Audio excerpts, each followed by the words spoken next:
Yep. I was just telling Rob, I went on downdetector.com, and apparently Discord has had a lot of troubles this afternoon. So once again, we apologize, ladies and gentlemen. Like and subscribe. Yeah, we need better day. Good times. Episode 46, Monday, full moon. All the good things. That's right. What do most people say on a full moon? Oh, look, that's so pretty. This is a beautiful night. What do EMS and fire say on a full moon? Son of a... Yeah. All the crazies will be out tonight.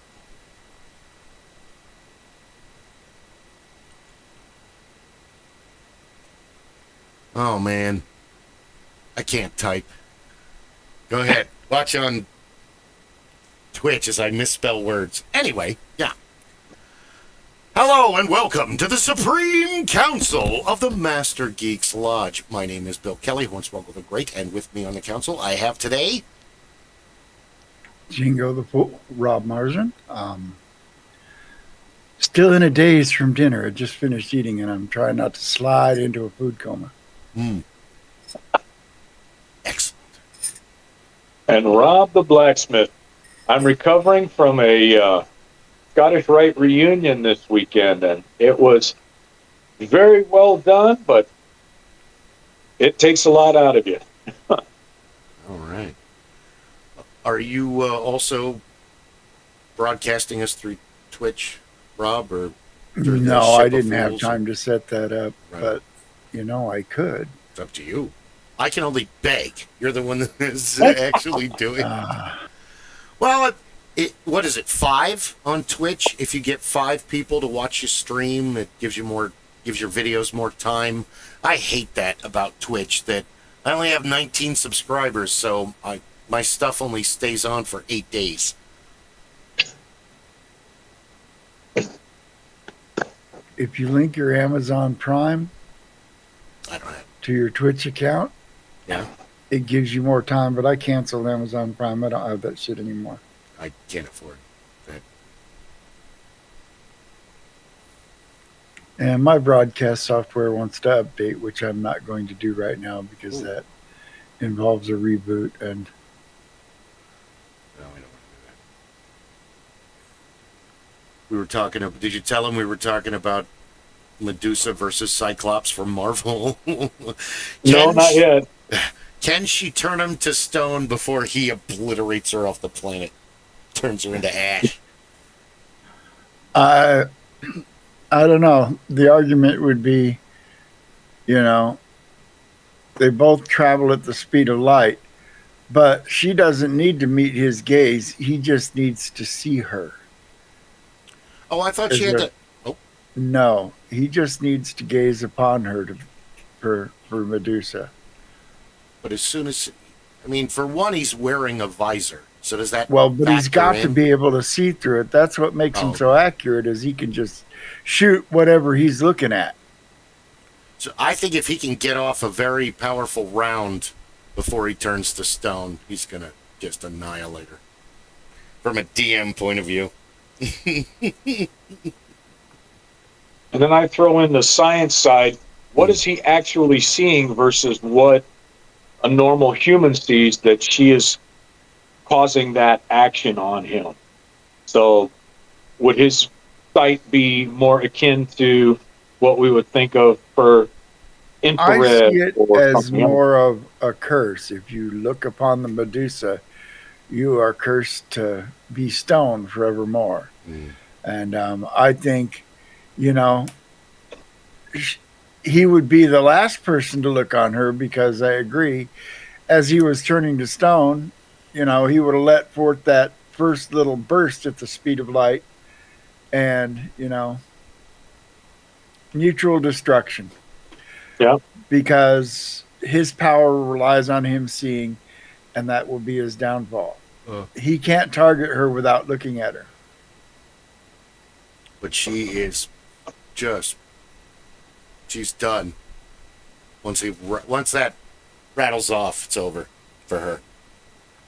I'm convinced. She's a crispy critter. But I think the curse, from a purely non-scientific point of view, I think the curse would manifest regardless of what kind of sight you gazed upon her with. Yeah. Even scrying, or like far-seeing or remote viewing. No, because if you remember, she was defeated by him looking at his, or at least in Clash of the Titans. Clash of the Titans. Yes, he used the reflection in the mirror. Her reflection won't turn you to stone. Oh, that's only gazing upon her. You have to do. And so scrying upon her would also be akin to, a reflection. A reflection of sorts. That makes sense. Magically reproduced image. Because I couldn't tell you what the rules are through all of the editions of D&D for Medusa. Oh, I'm sure it changes. So you just have to go with how you think it works. But it's the same thing with a basilisk. Would he be? Well, the basilisk is specifically a gaze. This basilisk has to gaze upon you to turn you to stone. So how many shots could he get off before the guy? It would only take one. Yeah, that's true. He doesn't miss. And no, this is why I tell you, I say Cyclops is the baddest of the X-Men. There was an episode where they were being attacked by Mastermind, the illusionist. And the Mastermind made all of the other X-Men see Scott Summers as if he was the Phoenix.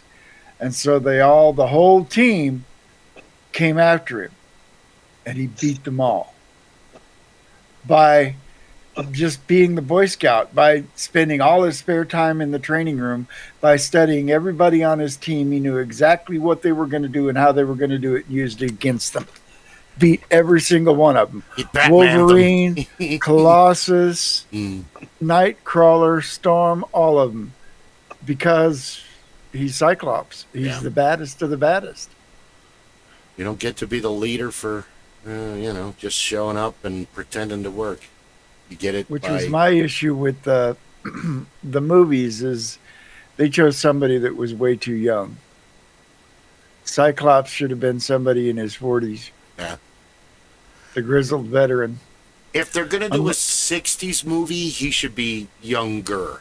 They should all be younger. That's the movie I'm hoping Marvel is going to do, is the period piece. Well, they did it with Fantastic Four, which we didn't think. I haven't seen it yet, but I haven't either. Hoping to catch it on Disney before my subscription lapses, because I canceled it. I am a huge Fantastic Four fan, and they've made movies, and I have seen 2 of them. And the movies were okay. They weren't great. They weren't awful. Except for that reimagined Fantastic Four thing. Somebody's funky, fresh Fantastic Four take, whatever you want to call it. That movie wasn't a bad movie, but it was not even remotely a Fantastic Four movie. Yeah, that's... Because... You have to also have somebody super young being... They keep... Like Johnny Blaze, Ghost Rider, they got Nicolas Cage. Dude, Johnny's like 25. What are you doing? I mean, it's not Nick's talent or range or anything. He is too fucking old. He is like 20, 30 years too old to be Johnny Blaze. And same kind of thing with the... Now, the new guy for Johnny Storm... the Human Torch, he actually looks younger until you see him talk a whole bunch, and then you're like, oh, this guy's probably like 35. What's going on here? I do want to see it. I haven't seen it yet. That's just my take. If you saw the last Deadpool movie, Johnny Storm from the other Fantastic Four movies made a cameo.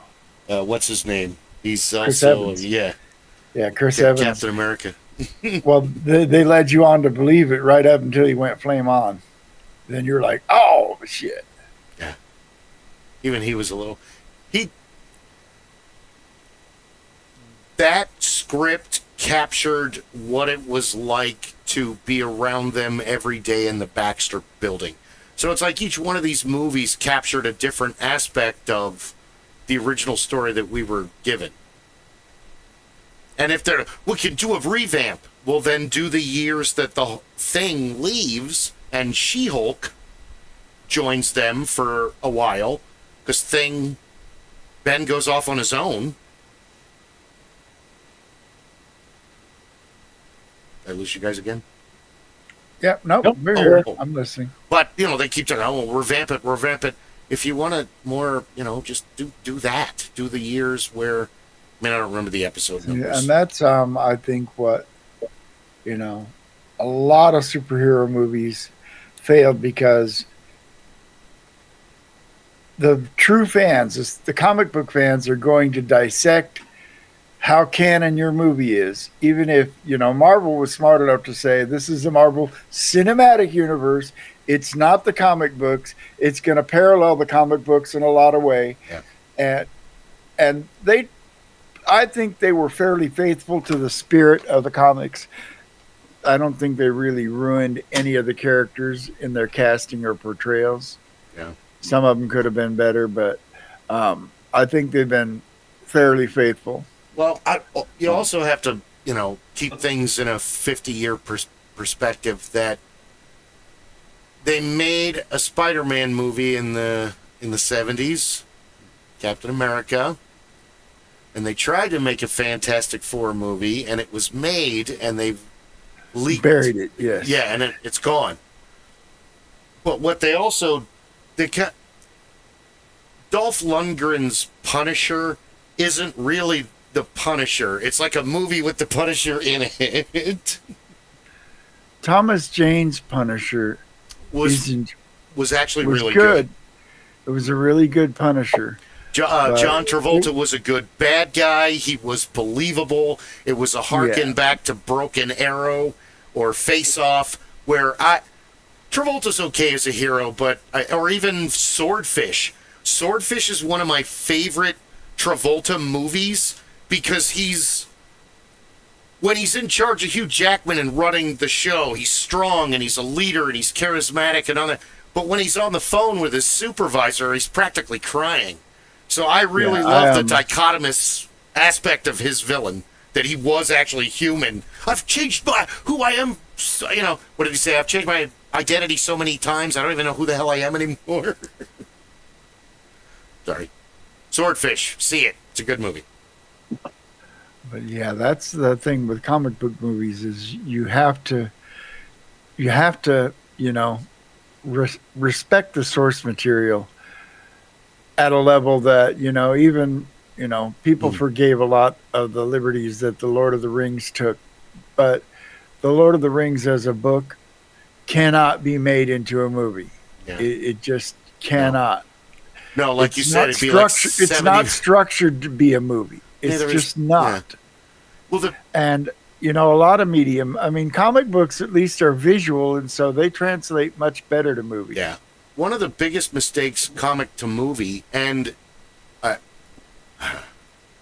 have a copy of it up here on the shelf, because Howard the Duck was more of like a goof comic than it was ever taken seriously, but it became popular, and Howard but then they ended up making the movie, and it was something that, you had so many other titles that you could have made, but you picked Howard the Duck. And apparently Industrial Light and Magic sunk a lot of money into it. And unfortunately, all the special effects were really great. I didn't mind the movie. I actually saw it in the theater. Did you really? Yeah, while I was in Germany. And it was the only movie at the movie theater. We had a one-screen theater on base. And if you wanted to see a movie, you saw what was playing. Yeah, you didn't. And, we spent a lot of time in the field. So if a movie you wanted to see came while you weren't there, you weren't seeing it. I didn't see Return of the Jedi until 1988 because I was in the field when it came through. Yeah. Didn't get to see it Nope. for years after the movie For 5 came out. years. I still haven't seen Pink Floyd The Wall. I've seen most of it. It's good. And I've seen them in concert. They were good. The only time I had the opportunity to see it was on a television. I was like, no, I want to see this movie in a movie theater. Sooner or later, they're going to, bring it back for a screening, and I will go see it.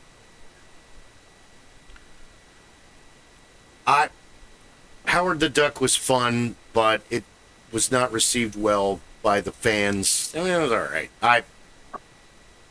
It's Howard the Duck. I had a lot of the comics. But they could have done so many other... The problem is with Marvel, it's like anything you do, it ends up being super fantastic and heavy special effects. Even Captain America. Yes, it does. Because you got to have the right look for the Red Skull. The makeup on Hugo Weaving was just brilliant. I mean, they really captured... That is my favorite Marvel movie of the Marvel Cinematic Universe, the first Avenger. They nailed the feel of the time, the propaganda, the rah-rah, over-the-top patriotism, all of it. The, eager optimism of...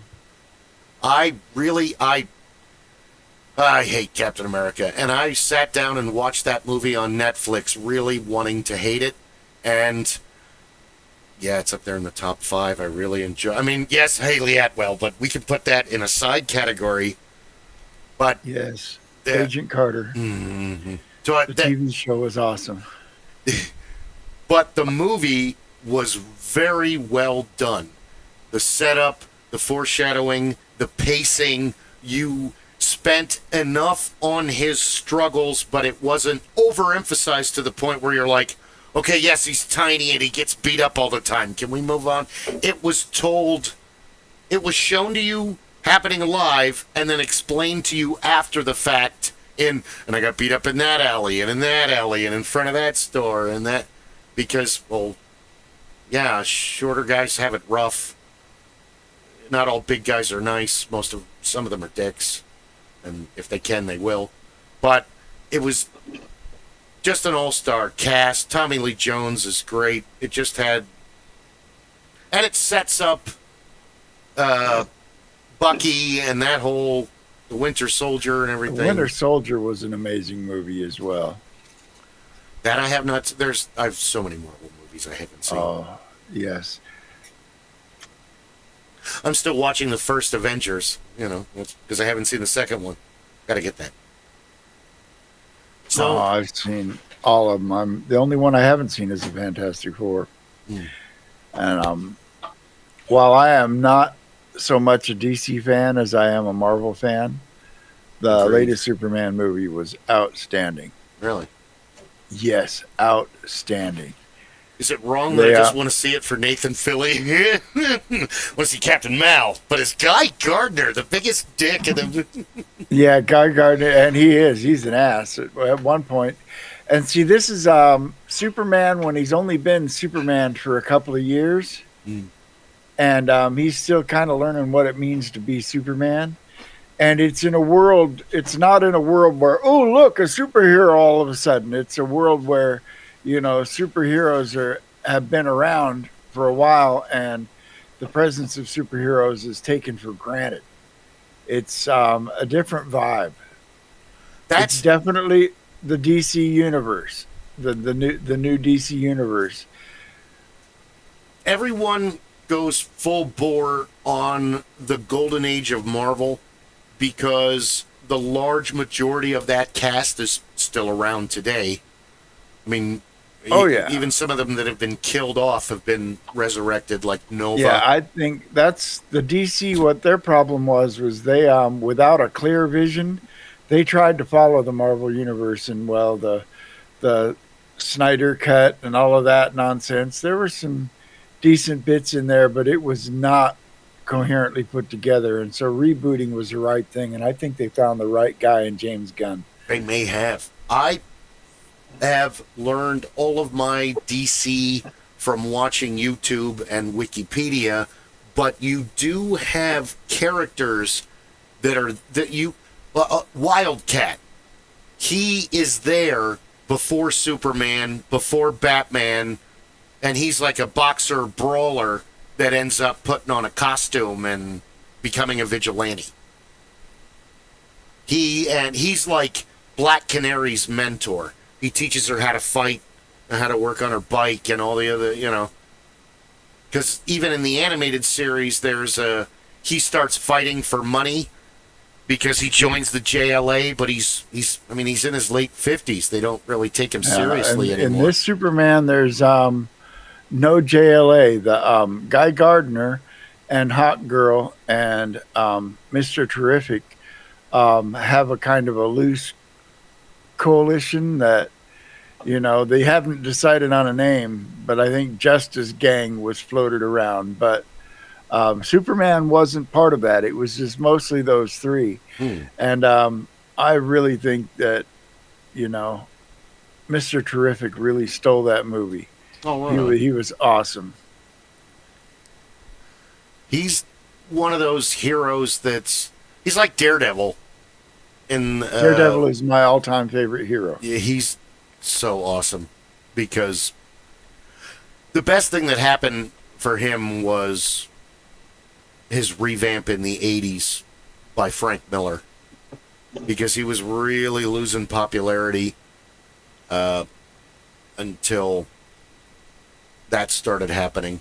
Because I at one point my comic that was worth the most is Daredevil and Elektra versus Dr. Octopus, because they're like doing something and all of a sudden they just kind of it's New York, they run their paths cross, and now all of a sudden now the two of them are fighting him, and he's used to taking on Spider-Man, which Daredevil's strong and amazing and fast, but Spider-Man is much stronger. Spider-Man is an A-list. Spider-Man holds a unique position in the Marvel cosmos, in that he is an A-list hero in the Marvel ranks, but he is still a street-level superhero. And he's a teenager on top of that. And, well, I think the Marvel Cinematic Universe kind of changed that up a bit, and that they're pushing him to be part of this Avengers team. And Spidey never did bite on being part of a team. He teamed up. Oh, yeah. Marvel team. Well, I've ranted about this before. Rob's sick of hearing about it. Marvel Team Up, that whole series is how they should have introduced the Marvel Universe to people that don't know anything about Marvel. But Spidey almost joins the Fantastic Four because he's already at the Baxter Building. He's already in the scientific community. But even Reed Richards and Peter Parker talk about it, and they're like, can't really be in the Fantastic Four because you weren't up in the rocket with us. You got your powers on your own. And he can't join the X-Men because he's an altered human. He's not a mutant. And he helps the Avengers out. He teams up with them. He's completely involved in the Secret Wars in the mid-'80s, the mid to the late 80s. Yes, he was. His suit just gets annihilated, and that's where the Black Cat, the Venom, first appears. Oh, yeah, I remember that. But you kind of coined it exactly, because he's got all the strength of a heavy hitter. He could be in the Avengers or the Defenders or any of those all groups. About New York. Hell's Kitchen. So he's top tier street level, where he is guarding a whole city, the biggest city in the world, which is a pretty big thing. Whereas Daredevil is worried about his neighborhoods. He's a much lower level. But the difference with him is that Daredevil's senses, his perception, are his only superpowers. He's not superhuman in strength or dexterity or agility. All of that is taught. Yeah. Same with Captain America. If you look in the handbook of the Marvel Universe, it will tell you that Captain America and Cyclops and Daredevil are at the peak of physical human conditioning. They are as strong and as fast as a human can get, but they're still human. The cinematic universe versions of Captain America, no, he can do some things that humans can't do. Captain America, comic book Captain America, can't leap from an airplane with his shield. No, he'd probably survive, but he can't when he bounces. Survive is one thing, but he'd be on a stretcher for a long time. Oh, yeah. Well, same, like, it's interesting, the street for the JLA, the great majority of them are street level, but they're spread out across America. So you have Flash over here, and you had, Green Arrow, and it's kind of the same way with the boroughs. Luke Cage protects Harlem. Iron Fist does he's like Manhattan. And then you've got the Heroes for Hire, which is Colleen Wing and a bunch of the other. There's like 3 or 4 of them, and they work with Luke, and they're basically like vigilantes for hire. It's interesting that they haven't done Luke Cage earlier, because that would be such an easy sell, because you would totally hook the Bible community. Because the whole story is Luke versus snakes. Every single one of his villains. Cottonmouth, Diamondback, Constrictor. Yeah. They're all snakes. I thought they did well with that with the they did TV good. series. They did. They really did. And I would really like to see Mike Coulter come back and be Power Man again. Him or Michael Jai White are like perfect for Luke Cage. That's why it's like, okay, you picked him for Luke. And get Michael J. White to play. Well, they already picked a good. Unpopular opinion time. Huh. I want to see him bring back what's his name is Danny Rand. A lot of people didn't like him. Finn Jones? Dude, you're not going to find. No. I think he did a great job. Some people were like, well, why couldn't you cast an Asian? Because the rich white boy fish out of water. The rich white boy fish out of water whole element falls apart. I mean, if you're going to make him Asian, don't make him Danny Rand. He's not the only Iron Fist in the Marvel Universe. Yeah. He's not the only one to have, carried the Iron Fist. No. Go with somebody else if you didn't want him. I thought he captured the entitled white boy and the fish out of water perfectly. I wish he could have had some more martial arts training before filming, because in the first season, his martial arts was painful to watch. As an artist, dude, you're not going to get Donnie Yu or Bruce Lee, and especially a white guy with green eyes and blonde hair. He did great. You're not going to find somebody that looks like they trained in a Shaolin temple from the time they were 10 to the time. When's Danny come back? He's like 25. So 15 years he's in Thung Lung or whatever. I can't remember. And before he gets the fist. And then when he comes back, and some of the best stuff is he is super fluent in Chinese. And that's like watching the videos of the dude that goes in and orders off the menu. And all the people in the restaurant are like, whoa! When he starts speaking like he's from wherever. And that's, that and the martial arts. Yeah, he didn't get that right. Yeah, you're not going to get that right. But you know what? He did great. And especially... He did good enough. They very well put together how Danny and Luke meet. And they're not friends at first. They don't. No, they're not. But I really thought the actress that played Colleen Wing and the actress that played Misty Knight, they really carried that show. Yeah, they did a good job. And Rosario Dawson is the night nurse. Yes, I thought. Pardon me. I thought all of the Netflix Marvel stuff was well done. All of the Defenders, Jessica. I never finished the second season of Jessica Jones. I got about halfway through it. It was really well done. I can't stand Kristen Stewart in Breaking Bad, but she's amazing as Jessica Jones. It's like Mila Kunis. oh my God, she's so beautiful and talented and amazing and just great. And oh my God, Jackie's so fucking annoying. I can't, Michael. So yeah, you can have that in the same world, and it's okay.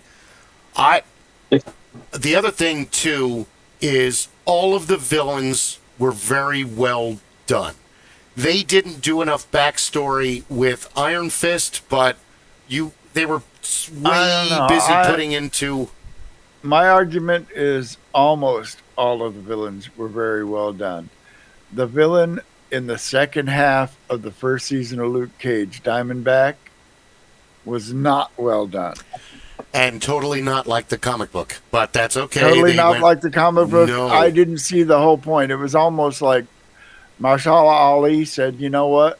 I'm about halfway through this shit. I want out. I'm going to be Blade. I don't have time to be Cottonmouth anymore. What? I'm not going to be Blade? Hey, can I be Cottonmouth again? No, we killed you. Because Cottonmouth is a recurring villain in Luke Cage. He's a pain in the ass. Every time he gets out of Rikers or whatever, he's... Or... I think they missed a great opportunity, though. You guys talked about the team-up. And I think that they should have... They still have the chance. I think they should have taken it kind of like Hill Street Blues, in that you have a core, but you bring these folks in, and you bring them in for an extended period. You let the characters develop, and then those characters become something that you can carry into the films, or you can expand on the television programs. But with there being a core and you're using the team-up option, you get the opportunity to bring in characters that otherwise, except for hardcores, nobody knows. Nobody knows a lot of these. They may be Class A heroes in strength and intelligence and capacity, but they didn't take off like the core group. And if you bring them in and you have them, for the next 5 issues, the next 5 episodes on Netflix are going to include this character coming in, because now 2 of our core characters have stumbled across this event. They recognize this person, and we're all fighting to achieve the same end. And now you get that opportunity, because then you're going to see, Power. I want Power Man. I want Iron Fist back. I want this character. I want that character to be here. Boom. The best for Marvel Team Up is the fact of what you just said, and also they've kind of already done it with the animated Batman series, The Brave and the Bold, where there's a situation, Batman gets involved, there's another hero already involved in this. Oh, hey, let me help you. Or a lot of what happens with Spider-Man and Daredevil don't fight when they meet. It's, oh, hey, oh, you're here. It's not, they're not territorial. It's that they all share New York, and most of them share villains. The Kingpin is just as much a pain in the ass to Spider-Man as he is Daredevil. Oh, yeah, he was Spider-Man's villain to begin with. So you already, and even I'll go one step even further into Pixar, Disney. You have that moment in the very beginning of the very first Incredibles where Frozone, Elastigirl, and Mr. Incredible are just in the city and their paths cross. Hey, it's a bus robbery. I got time for that. And then he goes to get the guy, and Elastigirl comes out of nowhere, and they start banter and flirting. That's pretty much Marvel Team Up. And then all of a sudden she leaves and Frozone comes out of nowhere. Hey, don't you have somewhere to be? That's not that far from what what Marvel Team Up within the community, they're all going to know each other. There's Spider-Man and Daredevil, Spider-Man and Moon Knight, Spider-Man and you're not going to run into. Without spoiling it, I'll say I like the way they played with Clark Kent as a secret identity in the new Superman movie. Oh, I won't go into details. You just have to go watch it. Okay. We've seen with Smallville and Gotham and all that. Gotham is my favorite TV show. It was so well done. Oh, you got the. Yes! It was really, really well done. I only saw like the first 2 seasons of it. But the guy playing Penguin was great. The fact that Got his autograph. Oh, you did? That's awesome. You got to meet him? Yeah, a few years ago, I got to meet him. Yes. The fact that they got Carol Kane to be his mother, and just and Pee Wee Herman to be his father. Oh my God! Really? Yes, Paul Rubens was his father On the show? Yes. I'll have to watch it again, I guess. Because I saw it when he kills the one guy. He's in the car, and that's when he gets the limp, where he has to run away, and they make fun of him, and they tell him he runs like a penguin. And he gets all mad at him, and they give him beer. Oh, yeah. That's really early Him on. and the Riddler, his storyline, Ed Nigma. Yeah. Yeah, he'll take you on a ride. There's a lot of... Going back to my thing where Hollywood doesn't do it right. They could make a lot more money if they reuse the sets for the same movie done with different casts and different directors. People would go and see it. If you said, like I was making the joke that, okay, we're going to have like Michael Biehn be Batman, we'll have Robin Williams be the Joker, and there's your first movie, and then you could have Michael Keaton and Jack Nicholson, but then you could also have Clint Eastwood and Jeff Goldblum's going to be the Joker this time. And you could do, you only get this much money each director to do that movie. And I think people would go see all 3. I would totally go see all 3. But I'm a giant dork, so because the fact that Robin Williams was going to be the Joker, Jack did a great job, but Robin fucking Williams is the I don't think that was the villain in Batman's Rogues Gallery that would have suited him the best. Well, then they came to him with the Riddler, and he almost was the Riddler too, which I think that would have been pretty good too. Which one do you want him to be? That's tough. I think he would have made a great Hugo Strange. Really? Yeah. Oh, Batman. Because, yeah. Oh, yeah, you're right. He could. And I think he could have done a good Penguin, but he would have done what Kevin Spacey did with Superman Returns and started channeling Burgess Meredith the way Kevin Spacey channeled. Kevin Spacey, that was his finest performance of Gene Hackman as Lex Luthor. Because that's what he was doing. He was doing Gene Hackman's Lex Luthor. Gene Hackman Gene Hackman played Lex Luthor, yes. Gene Hackman played Gene Hackman as Lex. Yes, and Kevin Spacey played Lex Luthor as Gene Hackman as Lex Luthor. See, I would have liked... You guys just made me think about this.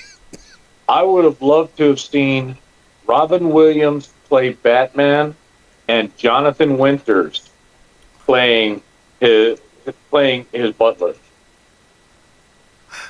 They'll never get out of the cave. It'll just be guffaws. It'll be like 2 hours of them just doing voices and silly, goofy characters. Turn them loose. It's, let the Joker come in, and the Joker would be crying in the corner, either from laughing too much or he couldn't keep up with their banter. They picked Arnold Schwarzenegger in the Batman and Robin movie to be Mr. Freeze. And he wasn't the first choice. It wasn't Bruce Willis the first choice, if I remember correctly? No. Which he would have done awesome. No. The first choice was Patrick Stewart. Ooh, that's actually okay. I was going to suggest somebody that I think that would be fucking awesome, and I'm going. Patrick Stewart would have been menacing as Mr. Reed. Yeah, he would have. And how much, Schwarzenegger played him as comic relief, That was a Schumacher let Warner Brothers really take control of that and turn it into a neon 1966 nightmare acid trip. But I think that Jeffrey Combs, the Reanimator, would be a stellar Mr. Freeze. I think that he could pull off the accent. I think that he would really get into the character. I mean, I absolutely love him in The Frighteners. He gets no credit for how amazing his bizarre character was. You're violating my territorial bubble. And he's just a great actor. I want to see, I want someone to write a movie where Dan Castellaneta and Jeffrey Combs are brothers or cousins, and they just fucking hate each other. And, it's like Indian Summer or whatever. They have to go to reunions, and oh my God, Steve's here. Distract Carl, I still want to see a Batman film done in that true film noir, dark manner. I would really love to see It's that. already Lose that the way. campy. The Batman, the one with Rob Pattinson, was actually done very well. But that was like him still trying to learn. He's only been Batman for a short time. He hasn't really figured out that he also needs to be Bruce Wayne to distract from his Batman habits.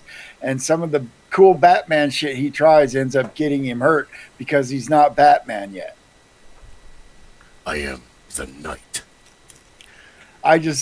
The one place that movie stumbled, and I think this is studio interference, is the scene at the end where, you have to save the city. He's like, no, that wasn't a story where you had to save the city. That whole end thing felt tacked on. Yeah. But I love The Shadow. I've always loved The Shadow. I grew up on The Shadow. The movie itself, I thought was the idea and the premise was pretty good. I was disappointed because it played too campy. There you go. If they had played it much straighter in many ways, I would have enjoyed it more. It wasn't a blockbuster. It has its following, but I don't know if they could have played it. I had an envision in my mind that it should be closer to Chinatown than it was to what it was. The problem with The Shadow is they went too far with it's based on a radio program. Dude, this was the #1 fucking show. You don't understand what The Shadow had to go through to survive into the modern day. Yeah. Like he's been revamped in the 90s. Like there was a reason we had the whole let's take these 30 and 40s. If it wasn't for him, there wouldn't be a Batman. Nope. Exactly. And the Phantom and all of those original characters. The Spider. Were what built these other ones. And if you're going to do it, they were serious. Serious. They were comic strips, comic books, and radio plays, but they were intended to be serious. The funniest part of those were because it was brought to you by Blue Anthracite, the funniest part of the whole program was brought to you by Blue Anthracite. Coal. Coal. You have to use the coal from Blue Anthracite. Yeah, which was in the very beginning of the whole thing. They could do... I agree, because you cast Tim Curry as a villain. This could have been really great, but you kind of turned him into a character from Johnny Dangerously. Halfway through the movie, he's just he's goofy. He's not even you're not even menacing funny. And it's Tim Curry, one of the biggest talents in Hollywood. It's completely wasted. And that's right. You don't want Tim Curry. Well, there's so many roles that Tim Curry did that, got overlooked. I want the Tim Curry from Legend to play the bad guy. I don't want I don't want Frankenfurter as the bad guy. No. Yeah. I want the manic energy of Clue because it's focused, not just this manic like you said, Frankenfurter, anywhere where he's just showing off. Yes. It's like, Clue is great. I buttle. I buttle, sir. The butler is, yeah. Communism is a red herring. No, my favorite. Well, there's two. Was a really bad remake of McHale's Navy Yeah. with Tom Arnold, and Tim Curry was the bad guy in that movie, and he was the one shining in. But the one role he gets really overlooked for, he was in the finest pirate movie ever made as Long John Silver. And the Muppet Treasure Island, the Yeah! best pirate movie ever made. Yeah, he was great. Well, he's great. It's like Tim Curry was great. Well, that's just I'm a big Muppet that's nerd. me too. We'll have to cast movies as Muppets later. We already were working on. Oh my I god! was going to say, Princess there you go. The ultimate Muppets Batman, and you need to have a Muppets Avengers. For I have to Muppets, insult both houses. Yeah. I have to get the DP pissed, and I have to get the folks pissed off on the for me, on the Marvel side. for Muppet Batman, Fozzie Bear would be Batman, and Kermit the Frog would be Robin, and Sam the Eagle would be Alfred. You're all weirdos. Go get them, sir. Master Bruce. Go get them. I would make Scooter into Robin, and I would make Kermit Commissioner Gordon. Ooh, I would make okay, that's Gonzo better. Batman. Gonzo, I don't know, because half of me wants to put him as the Penguin, and he could constantly make, well, I've already got the nose. You know, he could make that joke through the whole movie. And then only, like, kids would get it because it's like, well, originally he had, you know. Oh, God, I don't know who I would... Because Mad Harry, the guy that blows everything up, that's too easy for the Joker. He's more like the Creeper, if anything. Sweetums. Who would you have Sweetums? Because you got to have Sweetums. Sweetums has got to be there. I think I'd maybe make him Alfred. Oh my God, that's hilarious. Or Bane. Oh, I'm sorry, I took a job. I gotta break your neck. Bane, not name. Bane job. I'm there. Because you gotta have some real people. The Joker. I don't know. The Swedish Chef. You know, you could have Swedish Chef would be good, or I was thinking Dr. Teeth and the Electric Mayhem could be the Joker and his entire gang. And this is all of them. Because Dr. Bunsen Honeydew is definitely going to be Mr. Hugo Freeze. Strange. Oh, that's a good one, too. God, who did I put? Beaker could be Mr. Freeze. He's in the... What did he say? I don't understand him. Can you open your thing? No, when he opens his thing, he dies. Oh, okay, I'm sorry. We could get in a lot of trouble with that. That would be very funny. I want to see a movie you wouldn't expect be Muppetized. You know, like Interview with the Vampire. Interview with the Vampire. We're going to do a whole series. We're going to do the North and the South with Muppets. Yeah, that's not something you expect. Oh, we're going to get phone calls. Okay. Or the Magnificent Seven with Muppets. Ooh. That would be good, too. Or the Guns of Navarone. Okay. And all the chickens are going to be the Nazis. Especially that one scene where they string the piano wire and the guy's sitting up on the top of the tank and his head gets cut off when the procession goes by.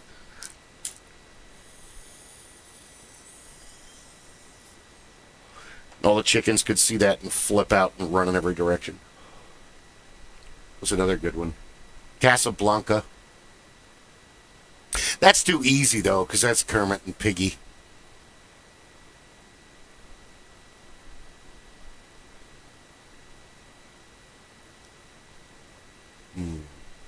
Sherlock Holmes. Well, they already have a Sherlock Holmes analog on Sesame Street. Oh, they do. That's right. Sherlock Hemlock. Sherlock Hemlock. The worst Some crime. of my favorite Muppets come from Sesame Street. Well, the worst crime now is Grover, Guy Grover. Smiley. Guy Smiley. Yeah. Who was a magician? There was a magician too. Yeah. And he used to say, I love peanut butter and sandwiches. jelly sandwiches. Yes. Was it like Mandrake or I can't remember his name. You're right, though. I remember that. Well, I just posted the typewriter with wheels. It would drive all over the place. Ooh, and teach you words. There's no, they should really make a live-action movie, but CGI people slowly turning into Muppets as the thing goes to the end. But it's all based on Grover's customer. The bald guy with the mustache. Waiter, there's a fly in my soup. And he's always the customer at the dry cleaner. Whatever Grover's doing, this guy is always the customer. They just do a movie like, what was it, Nice Guy or whatever, with Ryan Reynolds, where he goes against his programming in the video game, and even though he's an NPC, he starts playing like a player. I think it's called Nice Guy. I'll have to check that out. It's really funny. Well, he's just, he's going through his mundane thing, and there's a bank robbery, and there's these sunglasses on the ground, and he looks at them because they're weird looking, and when he puts them on, now he's a player, even though he's an AI NPC in the video game. So he's like talking to because he has a program that he follows, and picking up the glasses allows him to. Free Guy. It's called Free Guy. That's what it's called, I think. So I had no idea what that movie was about until now. Yeah. It's a cutesy, like the Lego movie, or hey, if I just believe in myself, I can win. We need more of those nowadays. Speaking of recent movies, I saw one Wednesday night that was a decent horror movie. Had good suspense, had a few jump scares, wasn't particularly gory. Oh. It was called Weapons. Oh, do tell. A lot of buzz on that. Basically, the beginning premise is that at 2:17 in the morning on a particular day, all of the children from one particular classroom got up and left their house and were disappeared. All except for one. One kid, came to school the next day, and shit gets weirder from there. I can't go into it without spoiling things, but fair enough.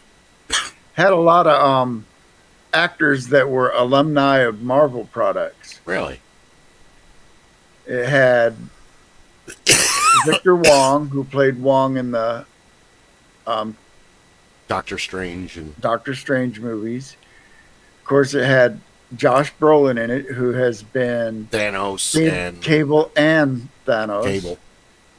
Yes. He's kind of perfect for Cable. He's like Hugh Jackman for Wolverine. That's kind of a good fit. Even though Wolverine is too pretty and too tall in all of the movie. He's 5'3". I guess there's a variant in one of the Deadpool movies that they go and there's an actual 5'3". In the last Deadpool, in the last Deadpool movie, there's it's like that's how fucking tall he should be. Yes, they're all variants. Ooh, he's a short guy. All of the variants in the third movie. He's been a short guy since 1984. Yeah. But also Alden Ehrenreich, who was Han Solo in the Solo movie, was also in Ironheart. Really? As Obadiah Stane's son. Yes. Oh. Obadiah Stane. And he was in the movie. And then Jeff the Bridges woman the woman that played the main protagonist in the movie, she was the Silver Surfer in Fantastic Four. Oh, the new Fantastic Four was a woman. Well, there is a woman, but it happens like way later. Oren Rand Oren Oh, fuck. I know who you're talking about. The first guy. Yeah, he wasn't Galactus's first. There were many other heralds before him. Firelord. Yeah, they either escaped or they pissed him off and he destroyed him. Galactus does whatever the hell he wants. Until a bigger fish shows up. Or Reed Richards appears on the scene. Bluffs him with the ultimate nullifier. Well, I have the ultimate nullifier. That's not going to work. How do you know? Yeah. I love the Fantastic Four. Here's the most fantastic scientist on the planet. How does he win? Bullshit.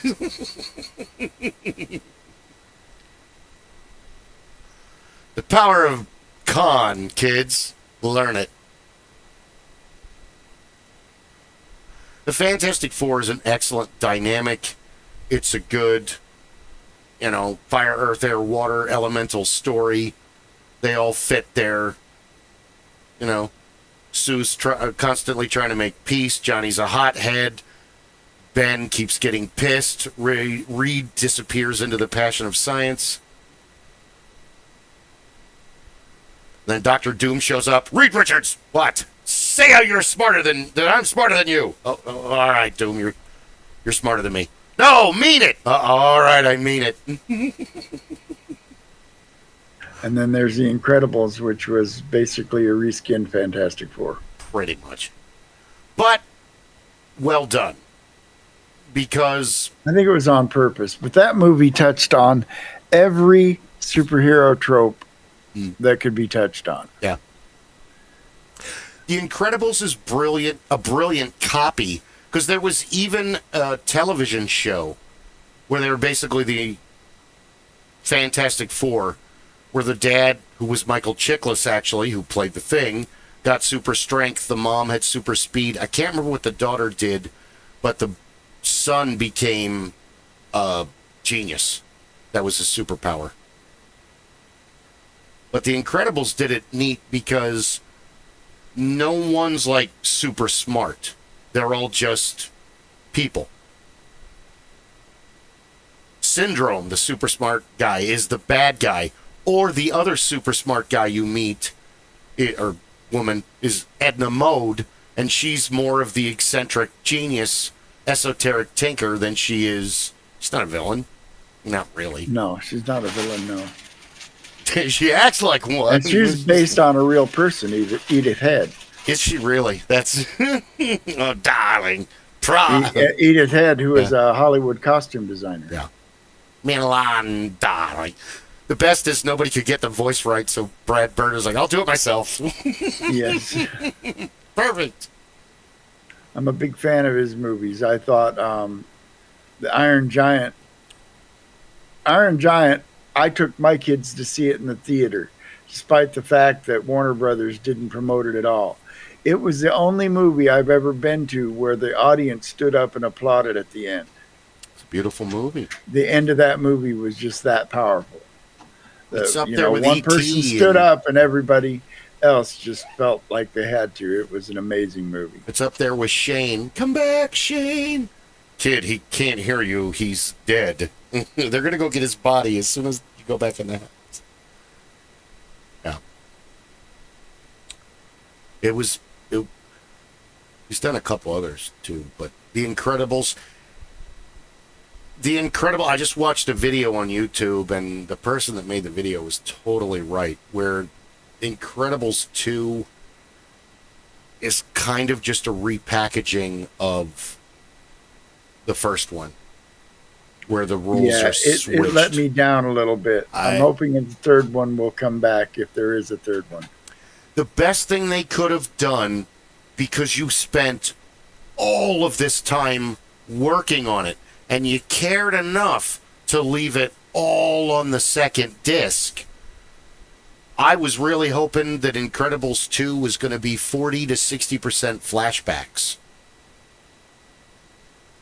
Because that's all they talk about, and they'll be, Baron Violent and this guy, and you get to see them in their heyday, but that didn't happen. They only do one or two flashbacks, and that's it. You get to see Phyronic, finally, because they mention him by name, and he's standing there with the brother and sister's father, and they have the special phone that they're supposed to call when bad stuff happens. But they don't really... Now, one thing that movie did right, and the new Superman movie does it as well, is they didn't give you an origin story. In the new Superman movie, at the beginning narration, there was basically, all right, this many years ago, the first superhuman appeared. And then this many years ago, so on and so forth. And then this year, 3 years ago, Clark Kent, or not Clark Kent, but, Superman debuted. 3 days ago, and then 3 hours ago, and then boom, you start the movie. And, you got like a 5-minute synopsis, and it didn't even really cover, his origin story, just kind of a little brief history of the last century as it pertains to superheroes.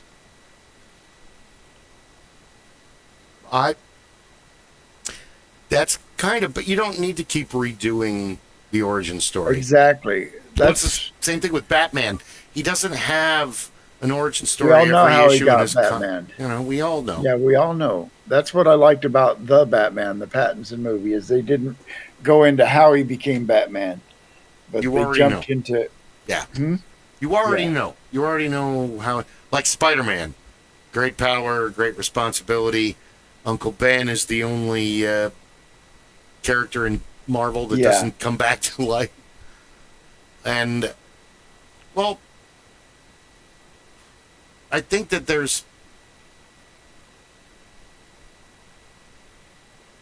in a hurry to repackage a great story to a new generation without just let it be a great story. You don't have to do anything. You don't have to change it. It's fine. But that's not going to happen. They're going to touch it. Oh, we should change this. We should make this. We should turn this. We'll make Aunt May 50 years old instead of 82. What? We'll cast a hottie as Aunt May. And yeah. It's how she should be, how she is in the Sam Raimi movies and the, oh my God, the 80s cartoon and the 60s cartoon just hit the nail on that. Oh, that's scary Spider-Man, and I'm not going outside because he'll just show up and attack me. Aunt May, that Spider-Man doesn't attack people unless they're bad. No, J. Jonah Jameson said. Because she's in that. I do like the fact that regardless of who makes the Spider-Man movie, the same actor, J.K. Simmons, is like J. Jonah.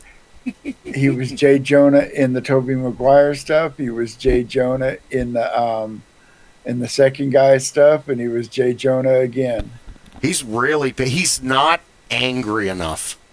That's how perfect he is. They toned him down for the movies.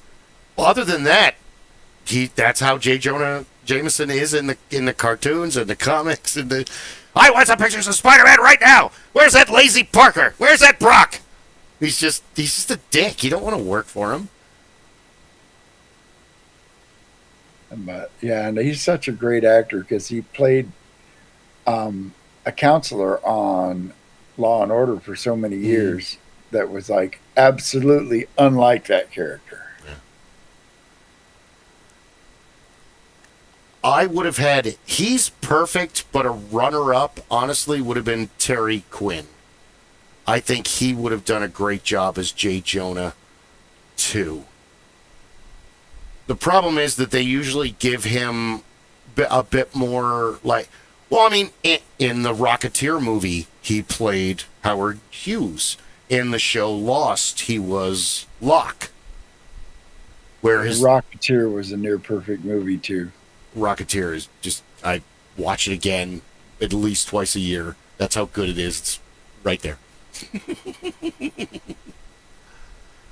It's just, you're like you said, Timothy Dalton is a great villain. The actor Tiny Ron, who plays Luther, he was in Roadhouse. He always plays a giant villain that works for the henchmen. And then, what? Paul Sorvino plays the mob boss. Sorvino was in it. Yes, he was a mob boss. He's like, I may be a scumbag, but I'm 100% American. Which is actually from a Batman, where the Joker gets involved with the Nazis, but he doesn't know that they're Nazis. And they're like trying to move into Gotham, and it gets discovered, it gets revealed, and the Joker is just absolutely furious. And the Nazis are like, "You're a homicidal maniac. Why do you care who we work for?" And that's because I'm an American homicidal maniac. There's a difference, damn it.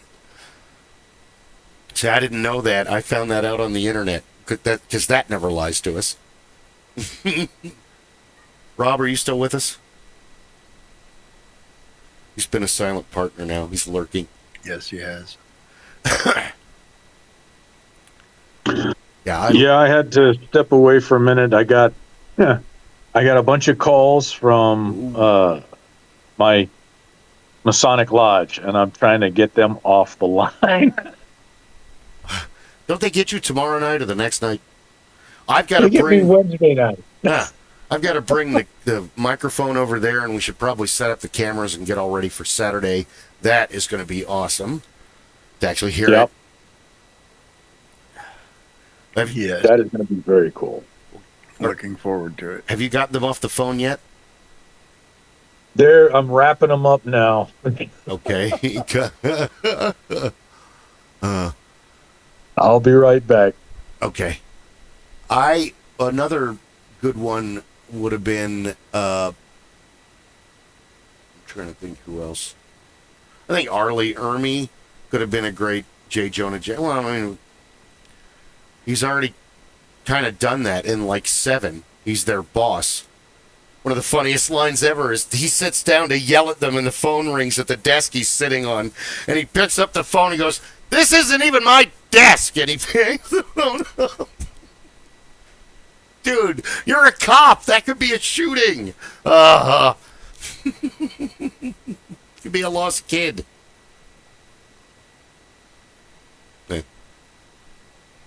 7 was. I haven't seen that movie. 7? Yeah, I highly recommend it. It was one of those movies. Like I said, I had 3 young children throughout the 90s. And so for most of the 90s, I didn't go to movies that weren't the ones where you could take little kids to. So there was a lot I didn't see that it's on the short list. I want to see it, but I just haven't had the opportunity. Okay. There is a lot of controversy surrounding Kevin Spacey, separating his life from his work. I think that 3 or 4 films really stand out. The Usual Suspects, 7, and of course, it's coming up every Christmas, The Ref, which is a Christmas movie with Dennis Leary and Kevin Spacey. And I've seen it. I love it. I watch it at least once a year because it's just the nightmare Christmas scenario. It's like watching Meet the Parents. You just sit back and enjoy the avalanche because you're on the other mountain. Just, oh, look at that. Ooh, oh, that hurt. Ooh, twisted his spine right up. That's gotta. Yeah. So I enjoy The Ref. But 7 is really, really good. And it's Morgan Freeman and Brad Pitt. Kevin Spacey. And Arlie Ermy is Morgan Freeman and Brad Spitz. He's their boss. He's the head detective or I don't know. So he's barely in it comparatively.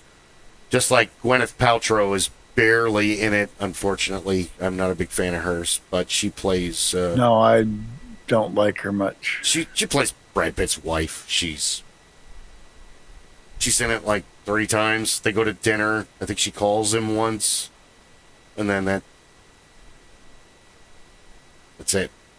Because most of it is just you're dealing with the detectives and the murder mystery that's unfolding while they have this nut job running around the city. But it's just very well done. It was, The Usual Suspects is a really good movie. Have you seen that one? Absolutely. Good. So it's along that line, except it's not backwards. Like The Usual Suspects is backwards, where they're trying to figure out what the hell's going on. You're finding the crimes and putting the clues together while the movie is happening in 7. I think that's a good one.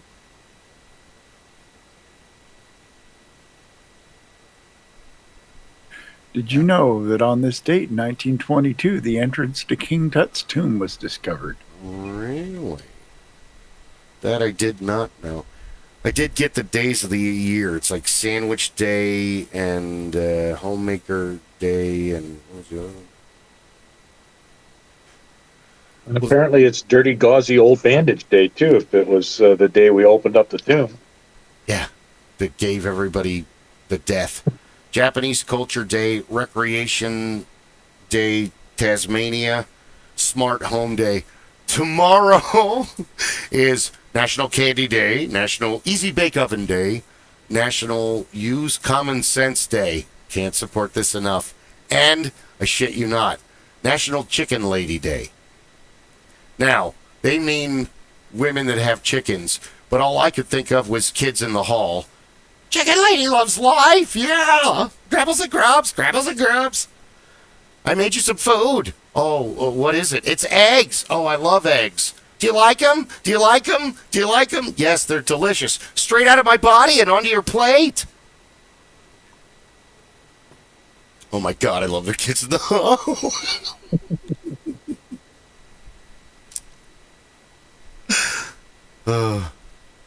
Chicken Lady loves life. Yeah, you said that in your profile. Stranger and stranger. Crushing your head. This is some The brilliant living comedy. embodiment of stranger danger in that one. Oh, yeah. The best is the woman and Scott Thompson play her neighbors. And Dave Foley, tries to interact. And when he goes near the door, they freak out and run away. Ah! It's like the whole foreshadowing of the... Oh! Who's there? Mark McKinney's another one who's all those guys, all 5 of them from that show are brilliant actors. And they've gone on. I mean, Dave Foley was the main actor on News Radio. He was Flick in the Pixar movie Ants. Yeah. Bug's Life. Thank you. No, Ants was Woody Allen and Sylvester Stallone. Yeah. Whoops. Wrong Ant movie. Wrong Bug movie. And then Kevin McDonald's been in fucking everything. The best is the movie Sky High, where it's about I love Sky High. And it's the best is Hero support. Hero support. I'm all-American boy. I used to go with your father, the commander. He didn't talk about me? No, I'm sorry. Not at all. Never once. And then Kevin McDonald is the crazy science teacher, and he's got a big head. Ray guns! From the devastation of the death ray to the silliness of the shrink ray. And that's just, his high school class is making ray guns. Oh, that's such a great movie. I received a package today, and I want to see you guys, if you guys will recognize from whom I obtained this chapeau. Uh-oh. I don't know. Chris? Or Chad, maybe? Keep your stick on the ice. Chris? And remember, That's a red green. That's right. If the women don't find you handsome, they should at least find you handy. Duct tape, the handyman's secret weapon. That is awesome. It is an official. I don't know if you'll be able to see it, but it is actually an official Possum Lodge. Oh, that's awesome! What is it? Eat clear. Nice. They say it in Latin, but it translates to "When in doubt, play dead." That's the motto of the lodge. That's what's written around that in Latin. When in doubt, play dead. The best is, all right, let's all stand up and do the man's prayer. All right. That's right. I'm sorry. I can change if I have to. I'm a man, I can change if I have to, I guess. All right. Everybody sit down. Such a brilliant show. I mean, it's very like Green Acres and Hee Haw in a way, which gives it the variety of the vaudevillian aspect to make it palatable that it's lasted for, 50 years now? Yeah, and it's absolutely 100% Canadian humor, and ideals. And that's what makes it so much fun for us, because we look at it and we go, I've heard about this. In Arizona, in Phoenix, we've gotten the opportunity to experience in the wintertime. Yeah. We, in Arizona, today, when it was 89 degrees for a high on November 3rd. Anyway, but we learned red green through PBS. That's where I learned through it from the 90s on. Yep. I didn't know about it before. And just brilliance, because you have... It writes itself, because you have all of these established characters, and you have even more characters that are spoken about and never seen on camera. Like they talk about the one moose guy or whatever. The way they describe, the way that Red and Harold and the rest of them describe. I mean, he's not a human. He's like a Sasquatch. Oh yeah, he's like 8 feet tall and he can pick up engines and like that's not normal. Normal people can't do that shit, dude. And they had guys like Graham Greene on there as returning characters. Yeah. It was wonderful. And they did an animated series, and I think they're making new animated versions now, too. And they did a tour like Kids in the Hall did, where they went all across America. My favorite sequence of the show is when he's in the basement and he's winding up a fishing line. I want to talk to you older guys for a second, or I want to talk to you guys for a second.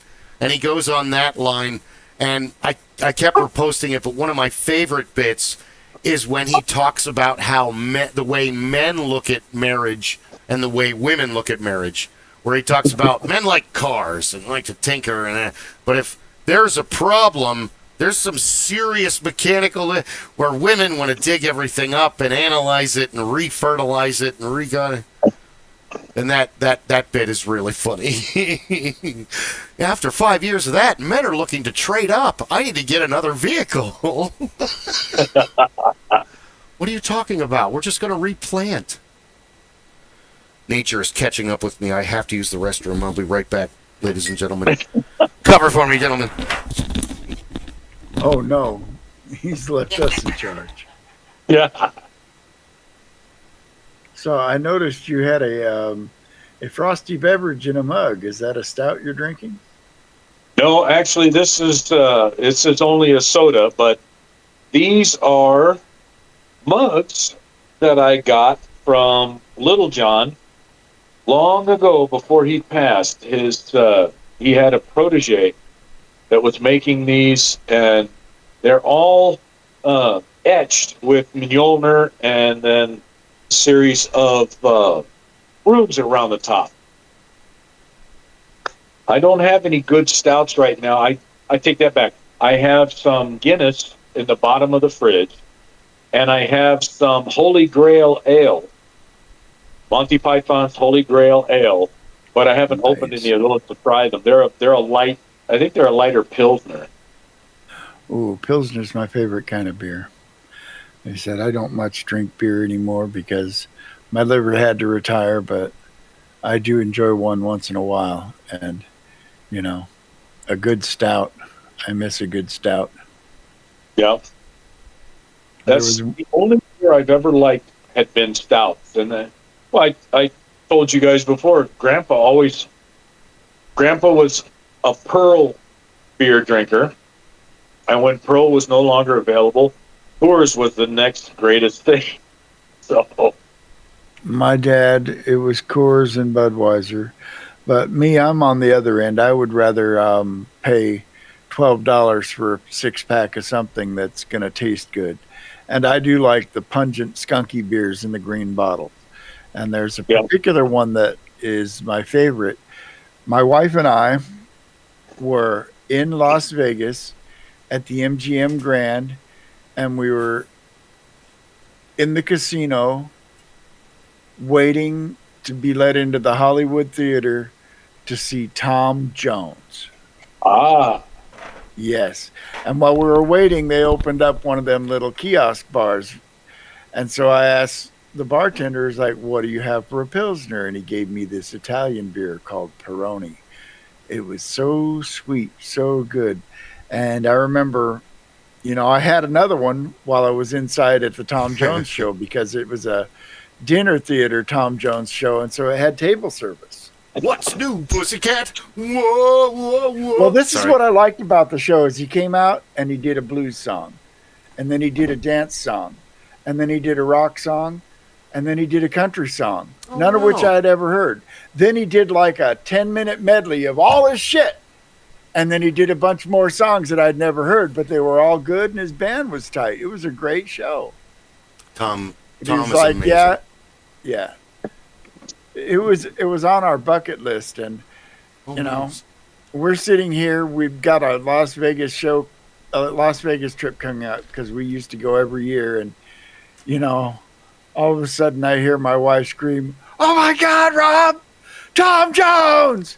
Because he was on our bucket list of if we ever get the chance to see Tom Jones, we're seeing Tom Jones. Tracy Ullman from Flushed Away. She plays the rat grandmother. It's Tom Jones! Holy Grail. Oh, that's awesome. Spam! Nice. Lately, my wife has gotten me into Korean and Japanese coffee drinks because we've got a Korean mart near here and we're always in there picking up goodies. Remember to say, "Annyeonghaseyo." Of course, then they'll start speaking Korean to you and you'll be like, that's all I know. Is good, very honorable. My wife is she's been learning Korean for about a year now and can actually understand a few words. That's from what I learned working at a Korean-owned coffee, managing it for 6 months. That's like the most honorable greeting you can give to somebody when they walk into somewhere. Annyeonghaseyo, and they all said that, and then the people were like, "Oh, thank you. Yes, I'm awesome. Thank you for noticing." It was a tour of your house. That was awesome. Yeah, she has been on a K-pop kick lately. And I actually found that I actually kind of like the music. We actually went and saw a virtual concert a couple weeks ago. Sit in the theater with the good sound system and you have a virtual headset on watching the band perform on virtual stages. And it was cool because they're performing to one VR camera, it looks like you're alone in the studio in your chair and they're performing the whole concert just for you. Well, that's kind of neat. Yeah, it was. I like it when they do stuff like that. Yeah, it was different. I would love to see some American groups maybe try that out. That would be cool. Oh, well, now who do you want to bring back? Scott Weiland, Jim Morrison, Janis Joplin. Yeah, no, I'm not. AI is a rabbit hole I don't want to go down. I am anti-AI. I'm getting there, especially after trying to get another job now that I got a part-time job, and I'm getting real tired of being interviewed by computers. You go onto a fast food place. "Hi, it's Olivia." Olivia ain't real. "Give me your name." Give me your. So you don't fill out an application, you have an AI interview. Dude, the Terminator is, or Skynet is interviewing me for a fast food job. So if you don't say all the right things, you don't get the job. That's bullshit. It's fast food. They're always desperate. Somebody always calls in. They always were hiring. Well, yeah. I have a good interview tomorrow.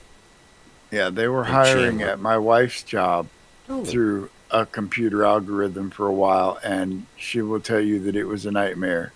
They would get people that would, get into the job that were utterly not qualified to do it. And what she does is pretty complex. You have to be a fast thinker, you have to be a fast typer, and you have to be a multitasker, because she does radio dispatch for the county for adult probation, and can sometimes be juggling as many as 30 agents at a time. Oops. On radio and phone calls and on the computer. And Damn mosquitoes. That's, yeah, you've got to be able to do, and for a while they were hiring through an algorithm, and it was letting people in that were either temperamentally or physically incapable of doing the job. But they But they answer the questions right. So that's all that matters. they answered the algorithm. And so I all don't that know matters. what method they're using now. When I got hired at my job, I had to, I had two people that sat there and they asked me hypothetical questions. And I think I disappointed them at first when it was like, tell us about a time when you had to solve this problem. Well, I've never let myself get into that situation. Yeah. It's like I would have seen this coming and would have done this and never gotten into that situation. Tell me And a they're time like, that. Oh, Yeah. yeah. So that kind of stuff is off-putting to me. Tell me a time when you handle a difficult customer. I handle all the difficult customers everywhere I work. That's what I'm good at. I'm good at crises and talking people down. It's called humor. It's a mutant power, and it's amazing. It gets you into all kinds of places that you would never. Well, what I don't like about the computers is I've always said that if I can actually get myself in front of the guy that's making the decision, it's my job. Yeah. But a lot of times, the guy you're talking to, you can tell that he's just screening people to see who might get passed on to talk to the boss. And, Yep. You get stuck with the gatekeeper. yeah. And if I can, you always go in with the attitude that this job is already mine. You just need to come to that realization. Yeah. Well, the worst thing is everything's become so pushed. Here's a perfect example. I got in trouble at the last job. And they brought me into HR, and my director, who's actually the director of property operations, he's filling in as the director of security because they're not going to hire another one. And there's only so many of us. We're the smallest team on the site there at Tapatio Cliffs. So what were you doing? Well, I did this, and I did this, and I did this, and I did that, and I went through the whole thing. And he's like, you do all of that each day? I send you an email every day of what I do by the hour. You don't look at them, do you? No. You have no idea what I fucking do here, do you? To you, I'm just like hanging out in the office. Now and then you see me in different areas throughout the day. Dude, I expel homeless people. I call the cops. I check to see if things are locked. I got keys for fucking everywhere. I make sure your girlfriend and your wife never cross paths. I don't think Mike would do that. Mike's a pretty stand-up guy. I didn't have any problems with him. He always had that look of, I have to punish you because someone else said so when I dealt with him. And that's kind of what it was, where the daytime supervisor guy, he was cleaning house. He fired his number one, the guy that he spends all day with. And it's like, dude, Dominic got fired. None of us are safe. And they're like, what are you talking about? I'm like, okay, all of you guys are really young. You don't understand how devastating this is. When the boss fires their favorite, everyone is on the chopping block. What are you talking about? And then another guy got fired. An overnight guy got fired. And then I got fired. You see what I'm saying? Yep. I am so thankful that I work in a union shop, and there are some things that I could do that would get me shown to the door, and the union would say, see ya. But there are a lot of things that they would want to fire me for that they have to fight the union to get it to happen. You're not going to, like, whip it out and piss on the mainframe. That would get you fired. Yes. But that was... Yes. oh, yeah!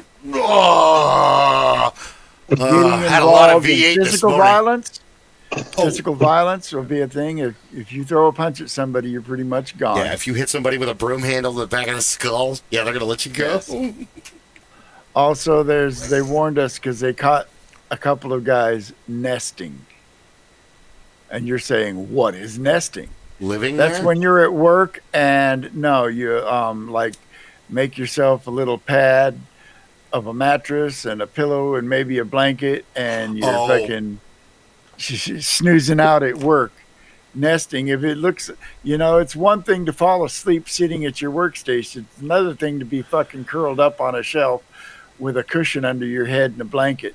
Oh, man. They will walk you out so fast for that. This was and the union has said, we won't defend that. This is so evil. So, when 93, I had a supervisor. I was at the Walmart I work near now. I was a stockman there. And I worked almost every day, and I was like 20, 21. And it was 93, so I was 21. All of a sudden, it's Christmas season. I'm loading 36, 32, 24-inch televisions into vehicles all day. Granted, 21, so cool. Don't have to pay for the gym membership. Yeah, pushing carts. I don't want to do that now at 53. I had to do the shipment today. By the end of it, I'm like, I can't feel my fucking shoulders or my arms. Oh, yeah, I forgot to take 800 milligrams of ibuprofen this morning. That was dumb. Oh!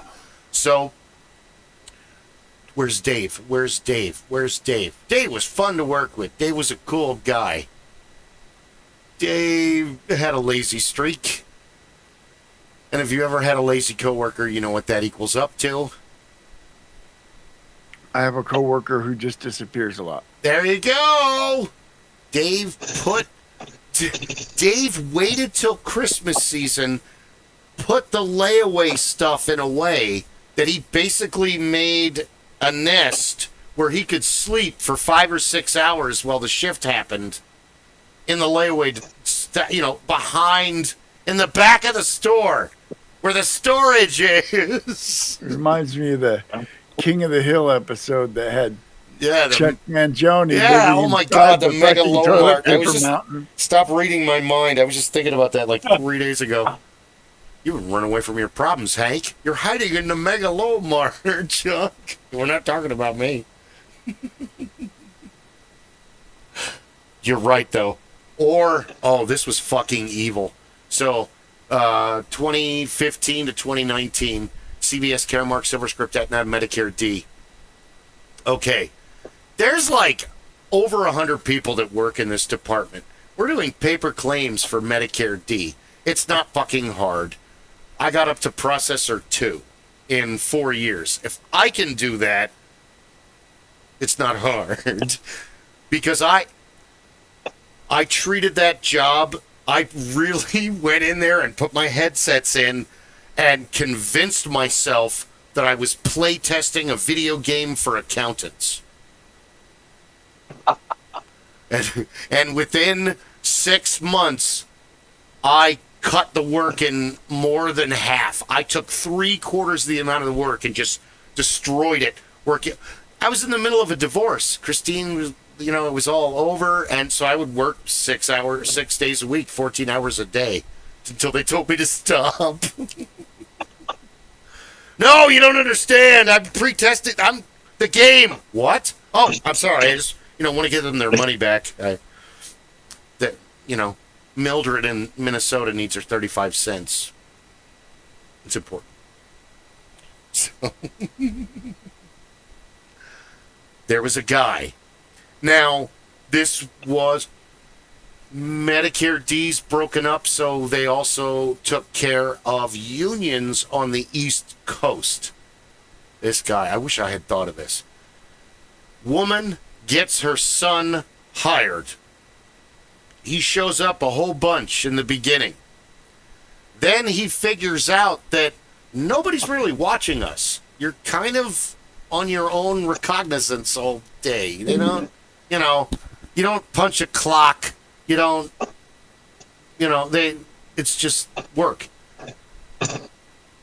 He gets to work before 5 o'clock, logs into his computer, leaves the building, drives to Target over there at Frank Lloyd Wright in the 101, and sleeps for like 3 or 4 hours, 2 hours, whatever, in the parking lot in his car, and then comes back like, well, I was on a walk. What are you talking about? I've been in my cube the whole time.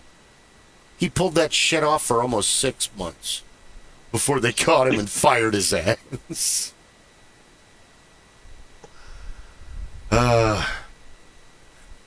Had one coworker tell us all, I just love it when you guys are freaking out and you have so much to do. And she literally was getting by on the bare minimum and then did the, well, I got a special needs kid, FMLA. They couldn't get rid of her. She ended up getting another job. Oh, God, go scam them. Get the hell out of here. You made the biggest mistake in any office ever. All the women hate you. The old ones and the young ones hate you. You're done. You're done. We're going to find your body in a ditch next to the 101. Some of those women ain't playing, man. Some of them worked very hard to get to where they are, and they're vicious. When I first got there, it was like feudal Japan. All they did was all supervisors were in it. It took me months for them to like work together. And why are you just no here? I'll do that. You don't have to talk to her. Deal with me.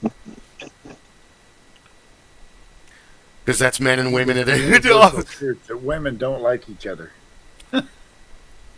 The best thing you can do at an office, hey kids, the best thing you can do at an office, if you're a new, especially male, is immediately make friends with all the older ladies that work there, that go out in the cigarette breaks, that sit around the coffee maker and bitch continuously, that beat up the coffee maker with jams. All of those ladies, yeah, supervisor, CEO, those ladies run the show. They're the diehard workforce that makes the numbers happen. And if you can make friends with them, you're in. You could pretty much show up to work naked. They're not going to say a word. He's just having a bad day. So when you go against them, and especially if you're a young, attractive female,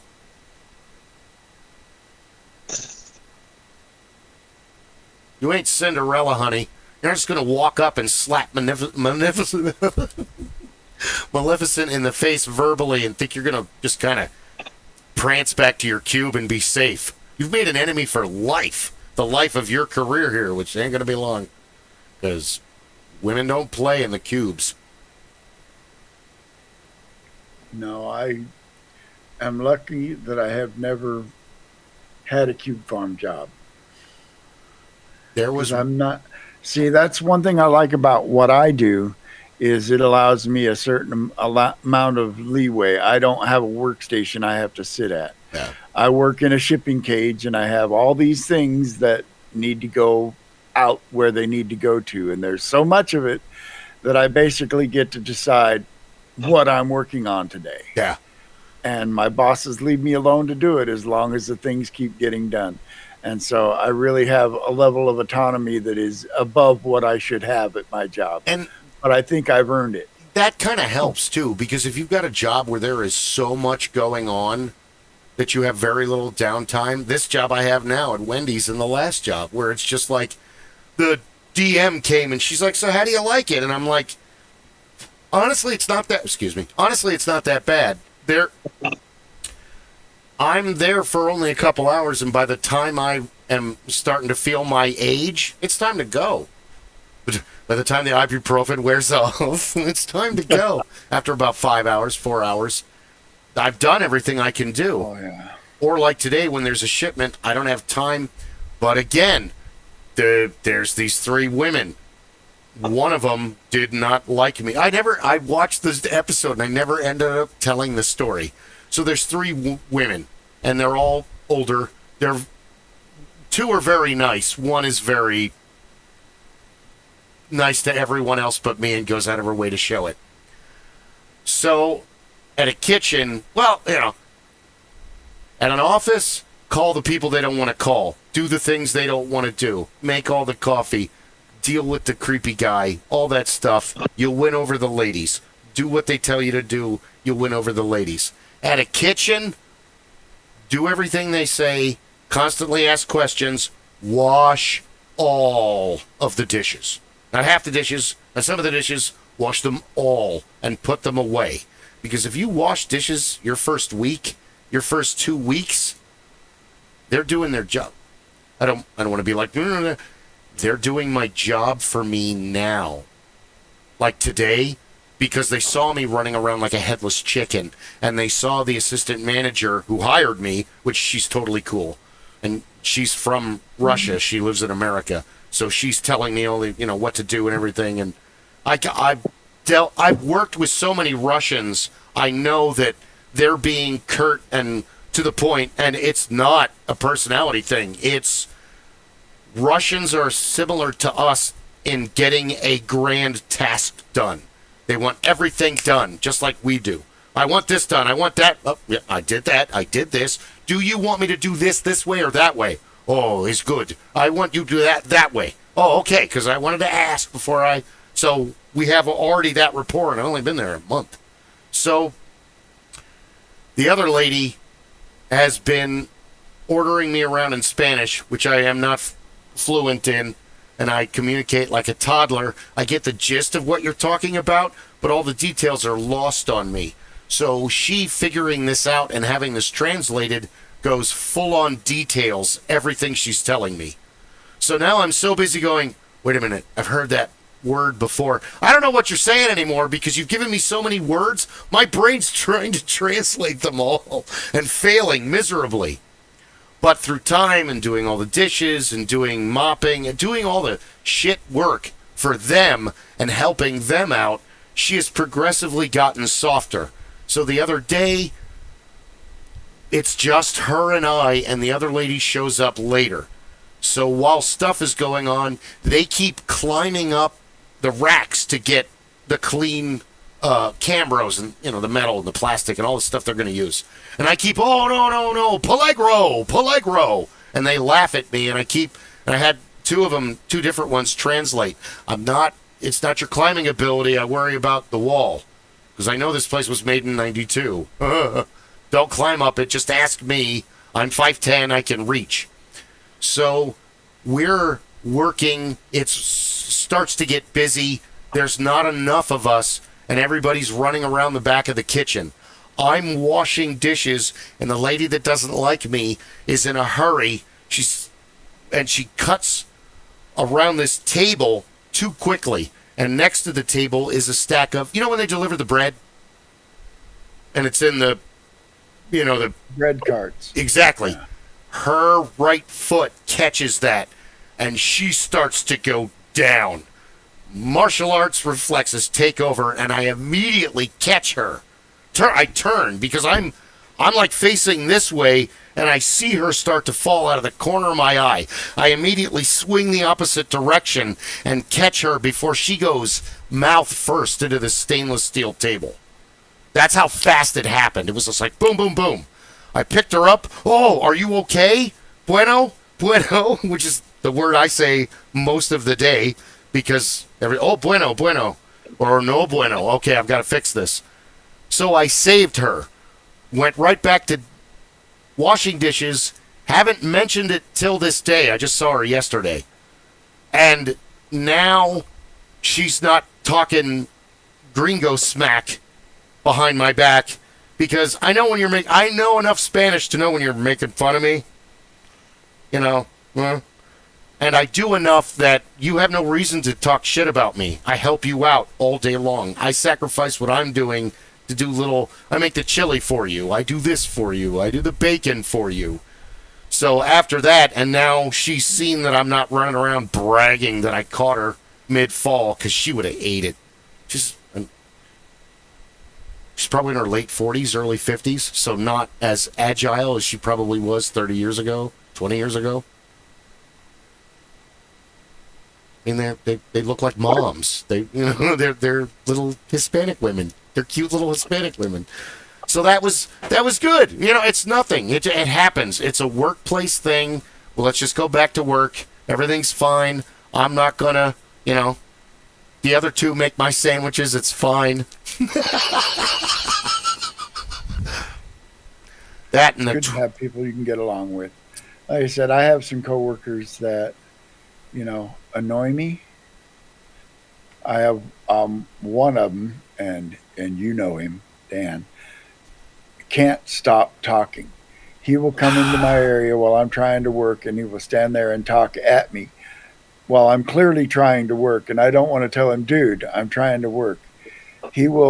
I think he waits for me to go on break so that he can come in there and sit and talk at me the whole time I'm on break.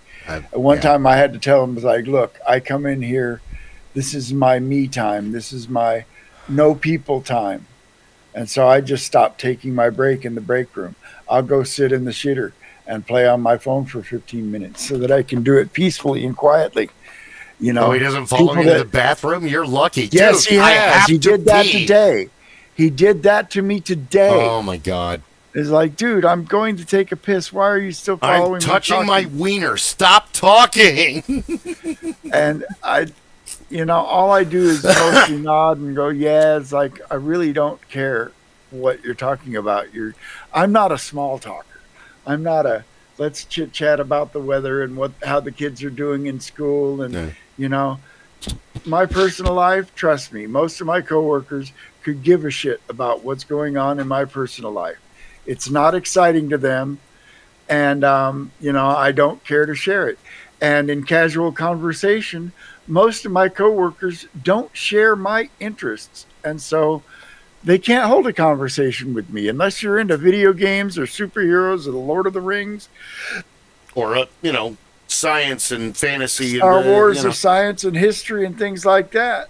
I kind of agree, but I've had so many coworkers that are that kind of, I would classify them, and even friends, there's a couple, I'm still dealing with time goblins. You want all of my, oh wait, come on, we got an hour. You can't be clocking out on me now. It's only 7. Yeah, that's... if you're tired, you're tired. But no, they're time goblins. You're not here to help me or to work or to complete a goal. You're here to have me answer. Yeah, to have me answer you, to tell you how awesome you are, to yes. And like I said, I don't even know what it is, but I have another coworker, and he just likes to talk, and he'll just keep talking and talking. And I'll be sitting next to my little desk speaker. I have a nice little Bose desk speaker that puts out some sound, and I can't hear a word he's saying, but I can look over there and tell that he's still looking at me and talking. Oh yeah.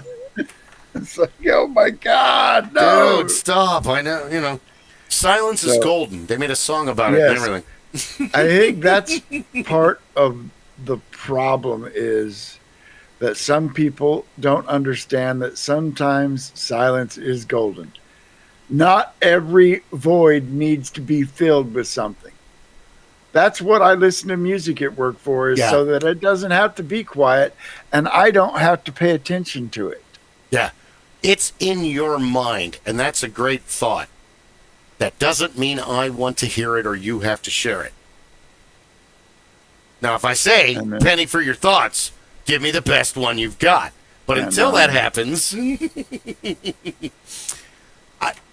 yeah, it was in My wife, Shrek 2. Coffee. Have you've seen Shrek and Shrek 2? I've seen like 3 or 4 of Okay. them. When they're going too far, far away in the onion carriage, and Donkey is restless, and Shrek tells him, well, find a way to entertain yourself. It's like that immediately flashed back to my childhood because you weren't classified with ADD or ADHD when we were little. You were just, as my mom said, you're an itch. Go find something to do. Go find a way to entertain yourself. Which book haven't you read 3 times yet? Because when I was really little, she used to give me puzzles before I could ask her questions. But after about 5, and I was putting together 1,000-piece puzzles in like an hour, she realized that wasn't going to work much longer. Then she sent me to school. And it didn't help. That poor lady. I drove her nuts. Then she had 2 of my cousins. Then she retired after Christian.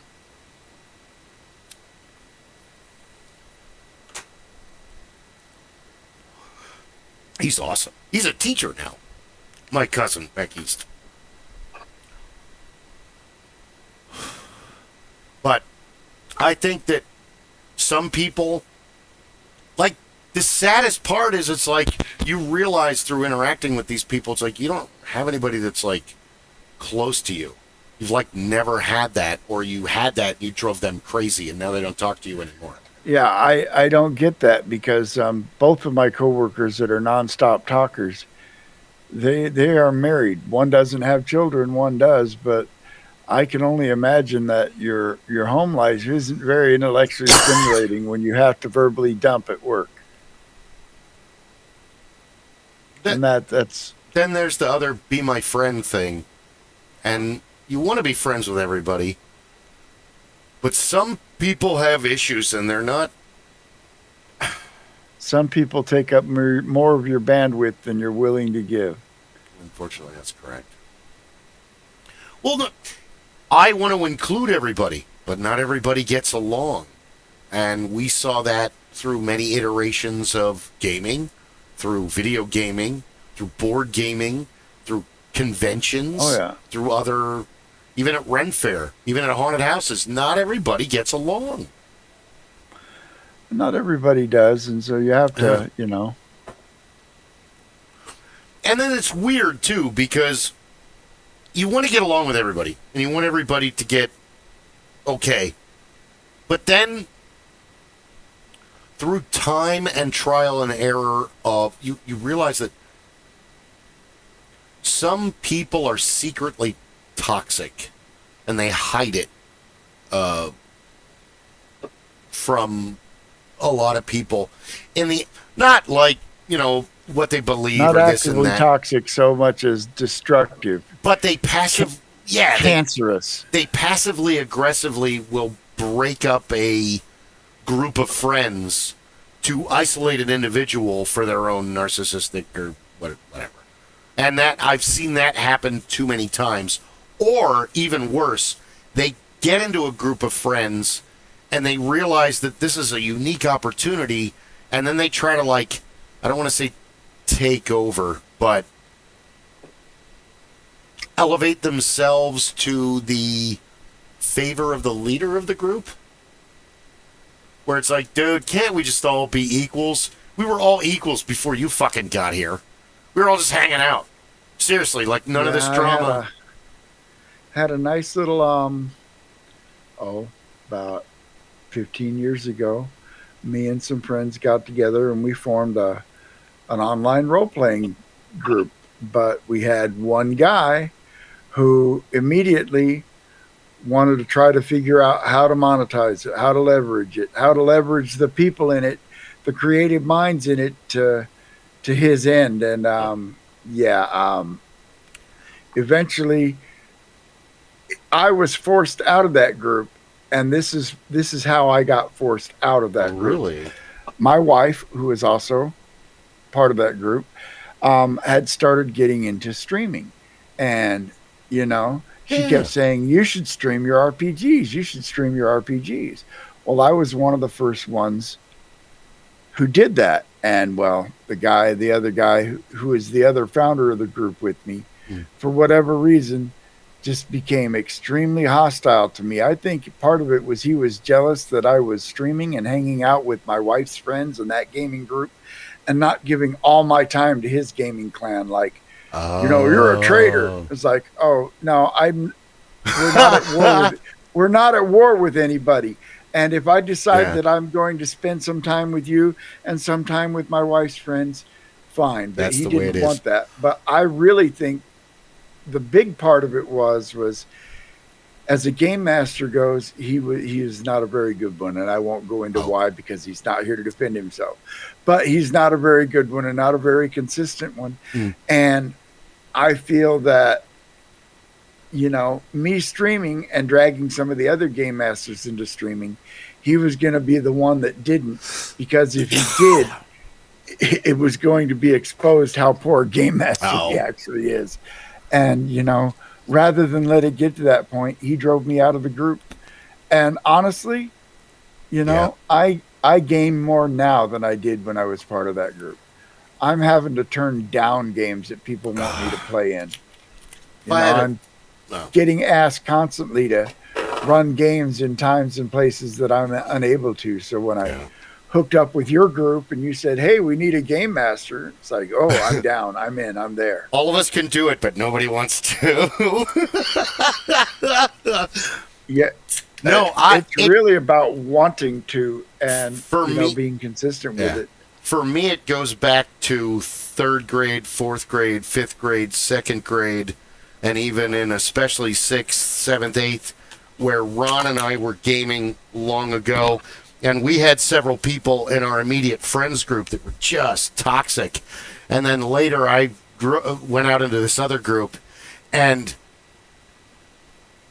I love that there's a meme, a whole bunch of them, and it's the different kinds of role players. And the one guy that we went to middle school with, and I think he did freshman year in our high school, and then he went to another one. And he was that stereotype that all he did was criticize what the one that, like, we all appointed one kid to be the leader. Okay, I don't want to do that, but all right. And then this other kid, all he did was criticize everything the leader did. And he started pissing off the entire party because he wouldn't stop bitching because he wanted to be the leader. And then finally we're like, oh my God, be the leader. He just wanted all the attention on him. And then he was the leader. Okay, what are we going to do now? You've got this grand plan. You've been complaining for months that you can do a better job. Oh, we'll just keep doing what we're doing. The table almost got overturned. There was so much yelling. Are you fucking kidding me? No, I am an old, grumpy, mean bastard. And if at any point I feel that somebody at our table is not compatible, I won't have a confrontation with them. I will just make sure not to let them know when the next session is. Yeah. You just won't be invited back because I don't, especially if you're trying to cause a conflict just to, I don't have time for that. The problem was that his older brother was the problem was his older brother was way cooler, friendlier, more talented, smarter, all. So it's like, you're obsessed with power, and then when you get it, you don't know what the fuck to do with it. You're so mad that you're not in charge, and now that you're in charge, you don't have any strategy. There's no strategy, none. You don't even know what we're jealous that somebody else had the attention. Yeah, you don't even know what the plot of what we're doing is because you've been so focused on. It's like, why aren't you playing a thief? Because this is the mentality you have. Yeah, he didn't last in the circle. No. And gamers, you have to have the right mix of people. A gaming group is a social contract where we're getting together with the mutual intention of providing our own entertainment for ourselves and each other. And if what you're doing is not entertaining, you got to go. Yeah. It's like getting the lone wolf or maverick character in a game. It's like, well, we're all here, and the mayor has called a meeting in the town square, so everybody go to the town square. Well, I don't want to go to the town square. I'm gonna go do this instead because I don't want to go to the town square. Yeah. It's like, I will write you out of the narrative. All right, you go do what you're doing. Meanwhile, at the town square. Yeah, it's cool to be all anti-hero and emo when you're 14. We're all in our 30s, 40s, 50s. We don't have time for this shit. Get over yourself. You make a character that behaves like that because it's what my character would do. If you made a character that would behave like an asshole so that you could say it's what my character would do, guess what? Dude, you're an asshole. There's don't a lot have of time truth for to it. Players that it's one thing to be in a group of 8, and let's say you've got one guy that's with the group and part of the experience and wants to get to the end goal. But in one room, in one dungeon, 7 line up and he finds himself against everyone else. Chances are the other people are never going to let him live that down, but they don't see it as a, dude, he only did this once. I have played with people that fucking fight every decision that's made. Now, when Tom Coffey does it, it's a joke, and it's funny, and then we move on to the next thing, and, yes! No! When they all turn and look at him, who said that? It's one of those kind of, but I played with people that literally are the fucking, dude, you're not Thomas Covenant, the unbeliever. There's a story that the DM made. You have to go along with it. I had a guy in the last game I was running on stream, was running Castles and Crusades for Troll Lord Games on their Troll Lord Games channel. And I had one guy that, and every time I PCs for then. Oh, we lost your audio. Me? Am I back? There we go. Now we can hear you. There you go. Every time. Every time, I threw out NPCs for them to interact with, it would either, boil down to violence and decapitation, or I'd throw a scenario in and they would be like, nope, we're just not going to deal with that. They're bringing this prisoner back to a town, and they know that there's a baddie probably waiting for them in that town. So they divert to this other town where the rogue knows some of the Rogues Guild people in that town to ask that Rogues Guild for some help.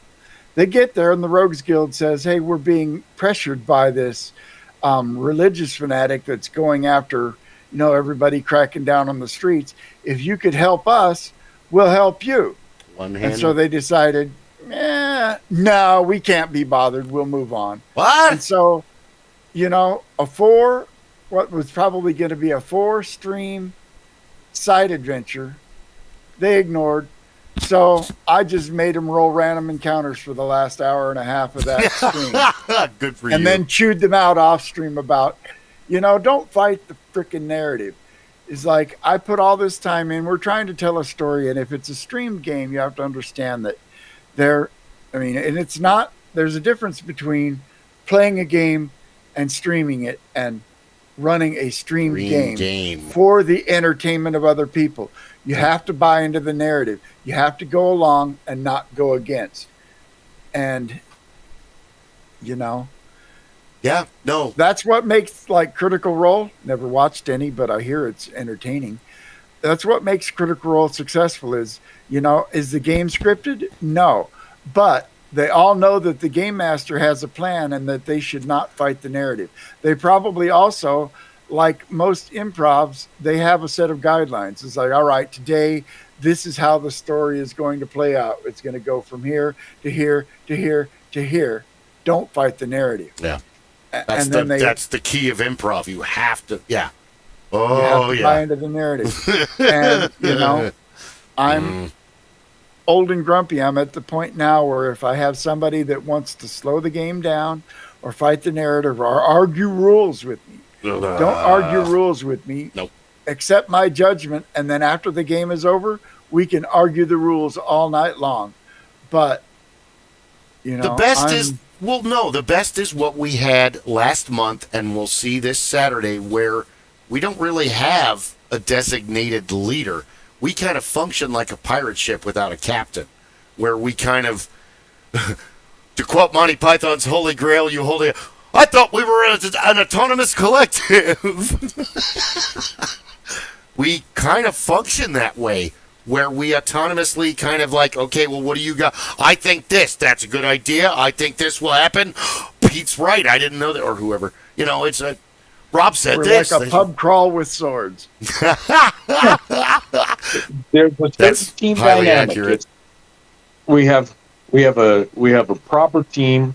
Everybody knows what they have or has an idea of what their capability is, what their capacity is in the team, and so we understand it. We kind of play along. The intent is, hey, you're the tank, you're the squishy. You know, we're going to take. You're the take Band-Aid our time. Brigade. There are some obvious gaps in your party makeup.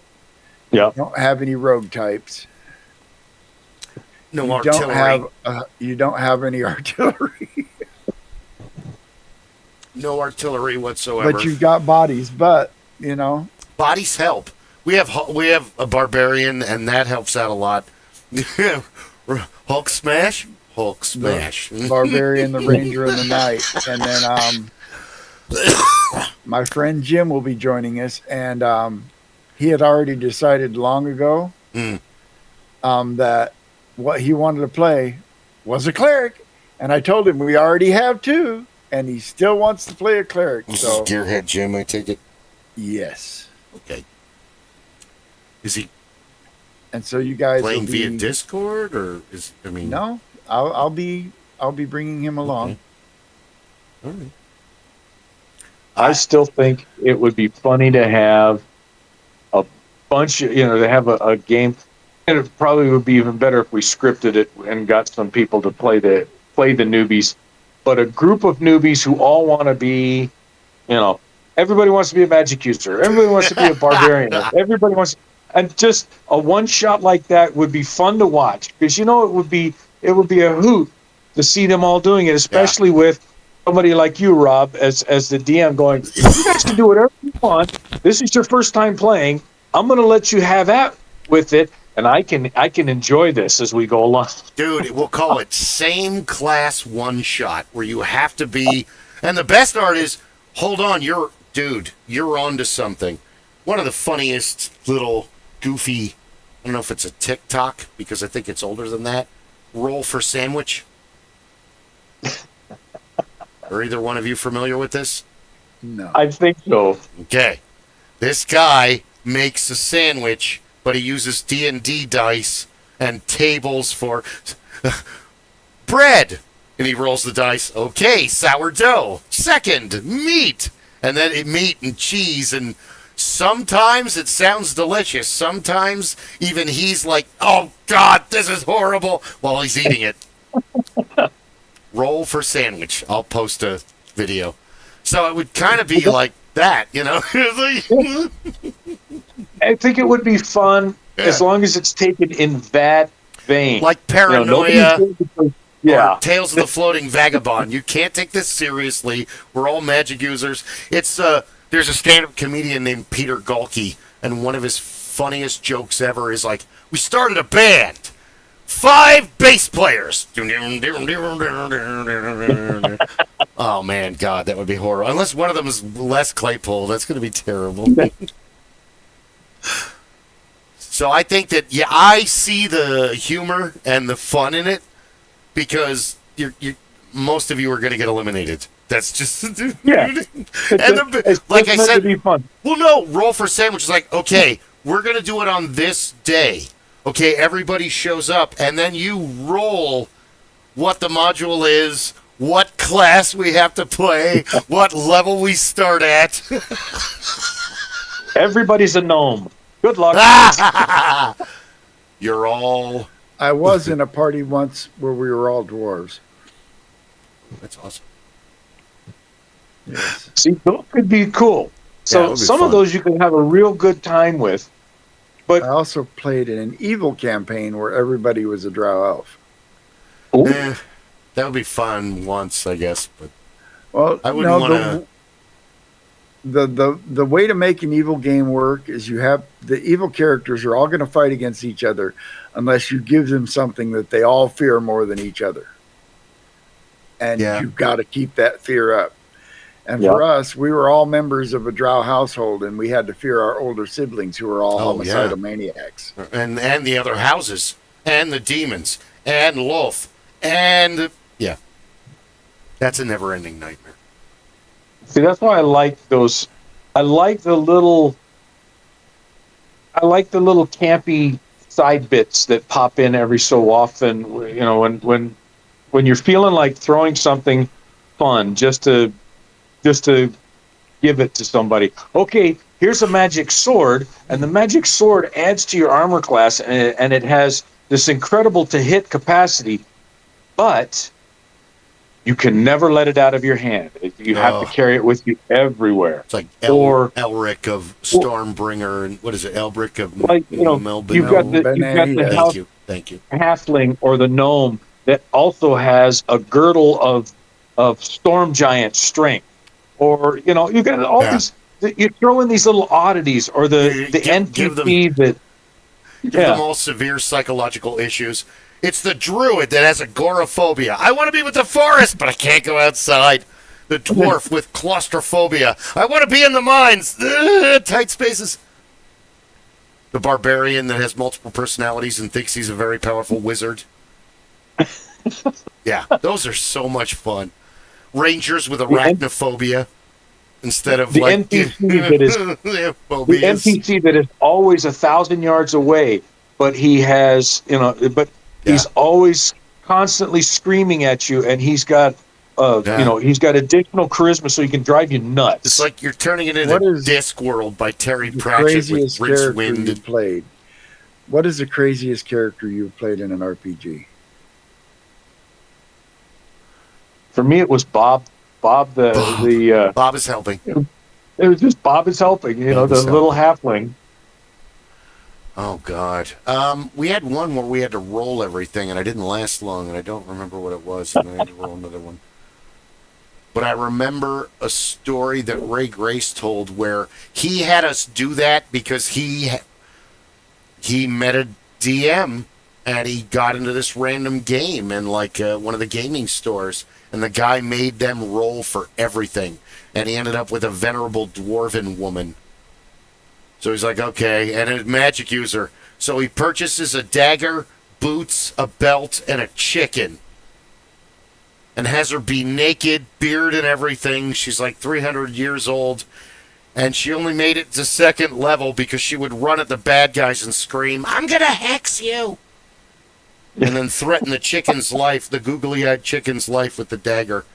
And every time the DM rolled, they became confused. And one of the other party members came by and eliminated the kobold or orc or, it was all low level. I can't believe it. I made her to 2nd level. And then a bugbear crushed my skull. I remember my favorite character was Mogo, the Mighty Hunter. He was a goblin ranger, and at one point we came across a girdle of masculinity, femininity, and so of course he's not smart. So they find the belt, and I think somebody determined it was cursed, and they didn't know what it was, and so Mogo decided to put it on. And from thereafter, Mogo was no longer Mogo the Mighty Hunter. He was Gogo the Mighty Hunter.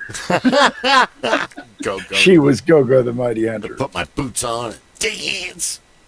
It's like Yeah, I fully embrace that craziness. I remember the one time I gave that magic item, cursed item out to somebody.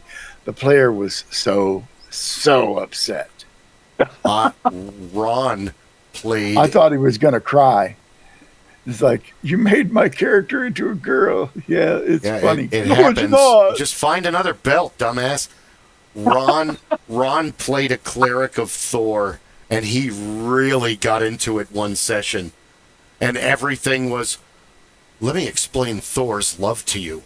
You're not worshiping Thor's love. Are you not feeling the It was I remember really my funny. first cleric. My first cleric was named after a Cheech and Chong skit. Herbie and now Ralph.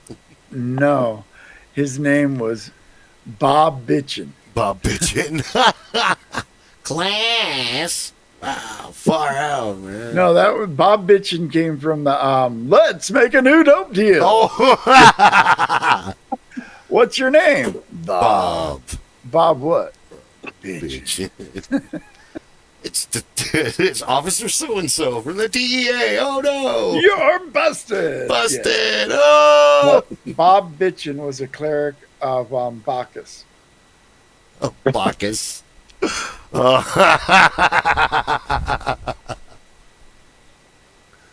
He's my 8th son. I just fill his goblets everywhere he goes. There we go. He's over there. Yes. He had a wine bottle and he carried a staff with grapevines growing on it. Nice. That's pretty awesome. I like that scene for the Marvel Cinema Universe with Doctor Strange and Thor. Would you like some tea? I don't drink tea. What do you drink? Not tea. So he gives him beer, and he looks at it, then he drinks the whole thing, and he puts it down, and it's like that dwarven mug that whenever you put it on wood, it fills. It fills up. It fills up with beer. I possessed that in one game, one time. It's like, I am looking for this artifact. No, seriously. It's empty, and then when you put it on a wooden surface, doesn't matter what kind of wood, doesn't matter where it is, it immediately, just like in that clip from the movie, starts filling up with beer until it hits the top. And it stops. I need one of those. Hell yeah. Only it needs to be coffee. Now we're talking. Just endless coffee. Go ahead, tea and coffee is the lifeblood of the workers. I ran a pulp adventure game at one time, and one of the source books I had this NPC detective that had a pot of coffee in his office, that there was always coffee in it. It was never empty. It was never full, and nobody ever saw him actually making the coffee. But every once in a while, he would drink some. But yeah, it was actually the coffee wasn't coffee. It was something else. And if anybody actually got brave enough to drink it, it had special properties. But it just looked so. It looked like if you leave a pot of coffee on for 3 days. Oh no. And the way it smells too, yeah. Yeah, that's tar. At work, I walk by a coffee maker and I can smell the coffee cooking. I'll turn it off. What'd you do that for? It's burning. You can't fucking smell it? I was surprised that one of the kids that I work with knew the rule about 4 hours in a pot of coffee, because after 4 hours, the caffeine starts to break down. Unless you've got it totally contained. Yeah. So that's why most restaurants will brew fresh pot every hour. Then that 20-year-old showed me, just put some Frosty in my coffee. I'm hooked now.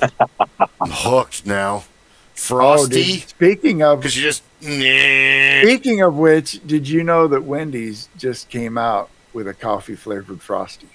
Yes. I don't touch it. I haven't had one yet, but it's going down. There's stuff you can take, and there's stuff you can't take, and that's in the area of stuff you can't take. And we're all on camera, so not going to get fired over something stupid. No. for the fast food job. No, I will actually, I have no problem going into a Wendy's and paying for one. Well, I told them this. I am going to drink all the coffee, but I plan to make all the coffee. So, everybody's happy. That, and I have to clean the filter in the fryer. And that's the most disgusting part of the day, but it has to be done. We have coffee stations, but I don't trust the people that make the coffee to know what the fuck they're doing. We also have a few Keurig machines around work, and so I just bring my own pods. Oh, yeah, there you go. Because I'm a coffee bitch. No, the coffee has to meet a certain minimum standard for me. If as much as I keep claiming, oh, I'm not territorial at work, if there is provided coffee and a machine, I will become a hissing alley cat. Ah! Get away from it! You don't know what you're doing! Because I will need to make the coffee and make sure it's... And you got to add a pinch of salt before you start brewing to cut down on the acidity. So why? So you're not sitting there farting at your desk all day. Isn't that better? Oh, yeah, it does kind of hurt your stomach. No, most people do one of two things. Either they will make it weak, or they'll put so much grounds in there. It's like you realize you don't need to fill the grounds cup all the way to the top with grounds. Put a third cup in there, and then maybe a little bit more, and a little la, because you're doing more good adding a pinch of salt than you are putting. You're just wasting grounds. I mean, if you're putting that in your garden, go for it. But if you're not, what's wrong with you? You're making the landfill fertile. What are you doing? Yes. Haven't you seen Class of Nukem High? That's how you get Class of Nukem High. But yeah, I am very, very picky about my coffee. I actually ran a coffee shop for a while. I actually attended coffee seminars to learn more about coffee. Really? I had the lighter roasts, your breakfast blend, and your blondes have the strongest caffeine content. Really? But I like this dark Sumatran and Colombian. Yeah, the dark roasts are more flavorful, but the more you cook it, the less caffeine it has in it. And so the darker roasts are lower in caffeine, but higher in flavor. That's why you get to the blonde roasts. If you've ever had a blonde roast, it's really bitter. I don't like them. That's what cream and sugar's for. I prefer, but sometimes the bitter cuts through that. I prefer like a breakfast blend or a medium roast. For me, it's mood. I mean, generally, I have the coffee I have because I buy it at Costco in bulk, and that, And for a while, Christine was drinking the coffee, but they've both switched to iced. And now and then I'll drink some of that, but that does, hey, more for me, which is dangerous because now I'm drinking over a pot a day. That's probably not good. But I'm, like last night, I'm surprised I'm still awake now. It's 7:30, but I've been up since 1:30. I've been up since 4. It's been a long... See, I grew up on Grandpa's coffee.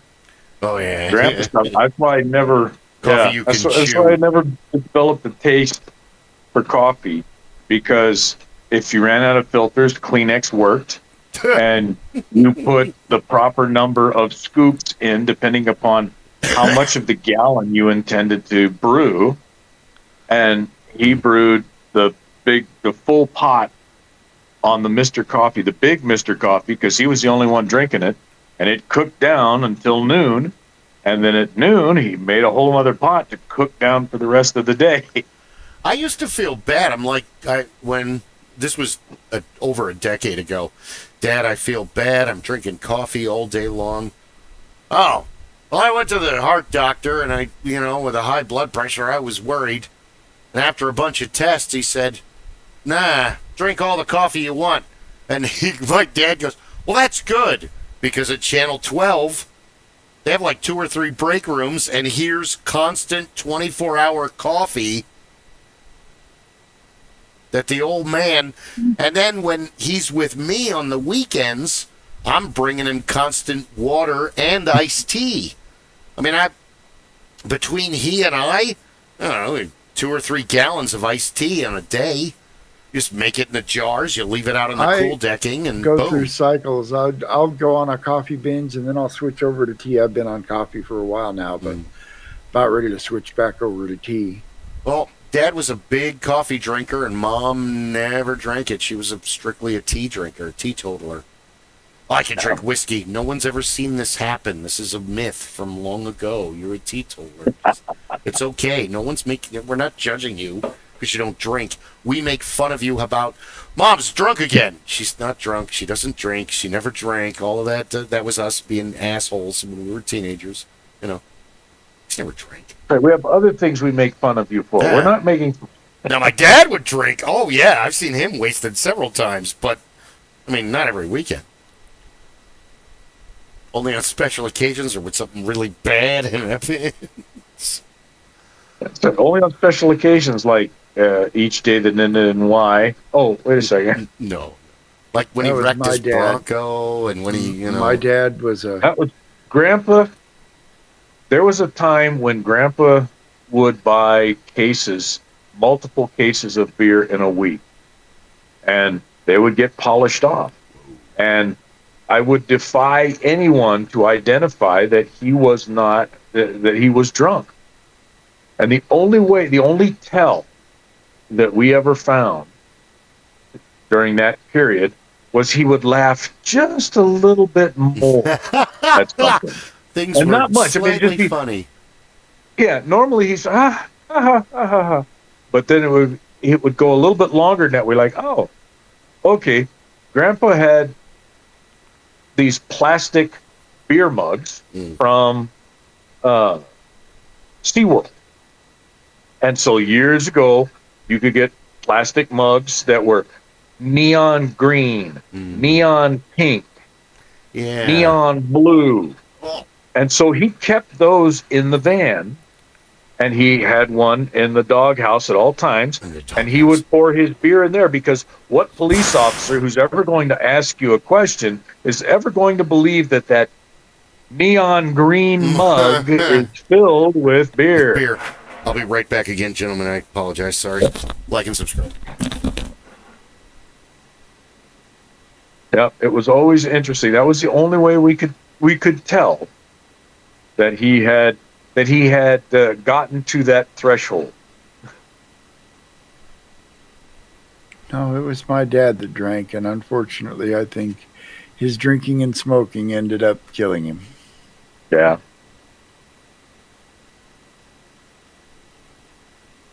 So, I don't take great care of myself, but I do think I do decent.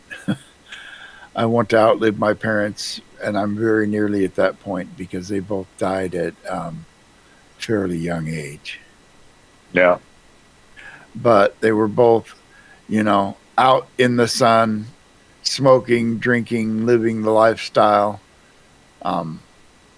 It got my mom as well. She had cancer, got free of it, but her husband, didn't, offer her good choices because, they still, after she, got cancer free, still went out and spent all the time in the sun and smoked and drank and stuff. And of course, cancer came back. And by the time they discovered it, it was too late. So, yeah. And it does run in my family, so I have no illusions that at some point the big C is coming for me. I just hope it's not anytime soon. Yep, amen on that one, brother. I've seen that ravage through both sides of my family, and I enjoy my cigars. Sorry about that. I limit my son, at least if I have to be out. There's always the broad brim hat. Try to keep long sleeves, unless it's ungodly, unbearably hot, but then I don't want to be out in the sun anyway. I wear long sleeves even in the sun. Yeah. As long as they're loose. But I am one of those people, I don't do outdoor activities in the sun anymore. My time in the sun is usually going from one building to another, or to the car, or from the car. Yeah. Sun is not my friend anymore in old age. Mm. There's a reason in most desert cultures why the sun god is an evil one.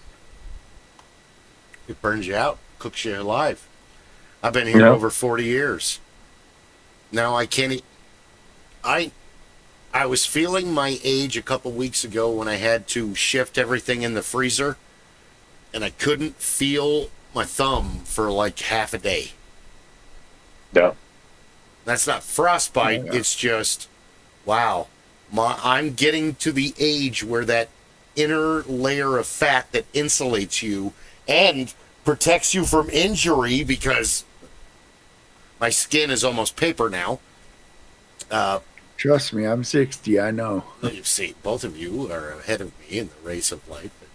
But it's really pissing me off, because now it's all the time. You're bleeding. Oh, really? Oh, shit. Oh, shit, I'm bleeding. How did that happen? I have no clue. I bumped into something. I've been doing it all my life. But now I can't do it as much because... yeah, my old age affliction is, gee, I wish I could poop. Well, that's not a problem. I'm like my dad. Like my mom said, oh, you can set a clock to your father. Ew, oh, God. Occasional bouts of insomnia, but I think that's probably stress-induced. There are nights when I just don't sleep. No. Some nights. Yeah. Billy Joel said it best in his the In the Middle of the Night album. He has a song called Blonde Over Blue, and he's like, some nights when I'm wound so tight, there's no release, there's no solution.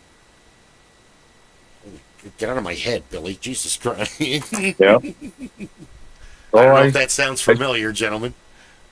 I still have those nights where if I get 2.5 hours of uninterrupted sleep, I've had a nice evening's rest, and then up, do something, back to bed.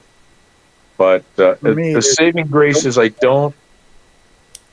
don't see a lot of the things that I used to see. I have gotten better about not seeing some of the things that I wish I'd never seen when I'm sleeping. So I try to be as active as I possibly can during the day, because that'll help knock me out at night. I try to smoke as much weed as I possibly can before bedtime, because all of my dreams are nightmares. I don't have good ones. They're just all terror. And after decades, you're like, okay, horror's cool and all. But I'm tired of waking up like this, you know, oh, my neck, my back, oh, my... Whoa. If my blood sugar is even a few points over 100, I go to bed at 8, get up at 10:30 to go pee, get up at 12:30 to go pee, get up at 2:30 to go pee. yeah. Mine's like... that's not a good night. Yeah, I just don't want to... I don't want to have any more nightmares. So if I... Remember, kids, this is the Gray Beer Squad. Yeah, really. We're old. And mine's gray when I grow it, too. About to grow it back out soon. No, you don't have to grow it out. Oh, no, but I'm going to. No, yeah. I just, every once in a while, I shave it off just to let the skin breathe. Age is weird because you remember the instances of when you heard things and they made a monicum of sense, or they made little sense, or you went, wow, I can't. And then when you get to that point, you're like, oh God, so-and-so who's long dead was so right. And that resonates. We were talking about it earlier. Everybody talks about, oh, I'll have to come in and Tetris this room. Oh, I've got but I had a Tetris problem. The most valuable game we ever learned was that little plastic thing that they handed you, and it was a picture, but it was in tiles, and all the tiles were messed up, and there was only one missing, and you had to move them all around to get to the picture. And that is like the most valuable game ever from childhood. Way more important than Monopoly. I mean, Risk is important, don't get me wrong. I hate Monopoly. chess is fantastically valuable, but that game is, it's not being the smartest, it's not being the fastest or the strongest or the most powerful. It's about being the most resourceful. That game taught us all how to load a dishwasher. That taught us all how to put shit in the cabinet, how to put things in the freezer. So, of course, that was the ultimate training tool.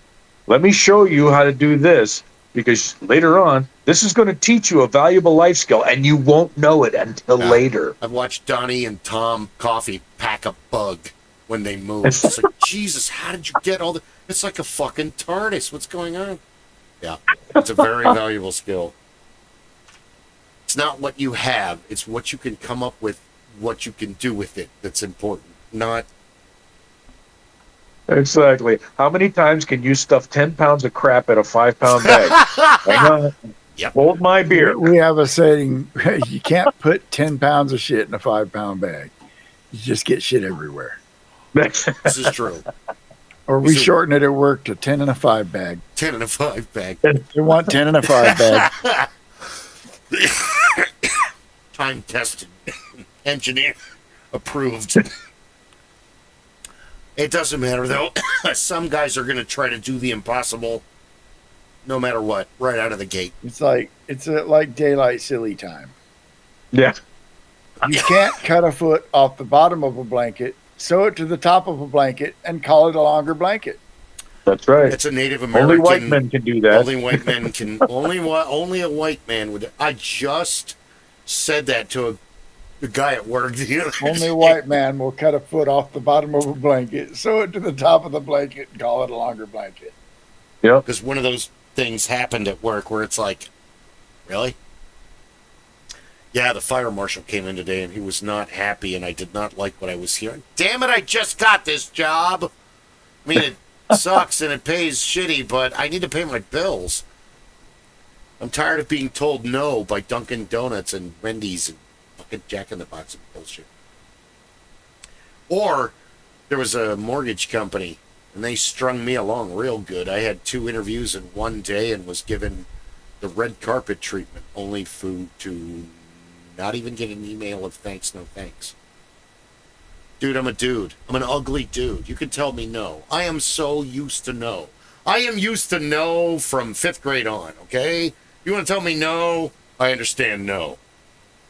Right. I'm used to hearing no from my wife. Yeah. Now ex, my children.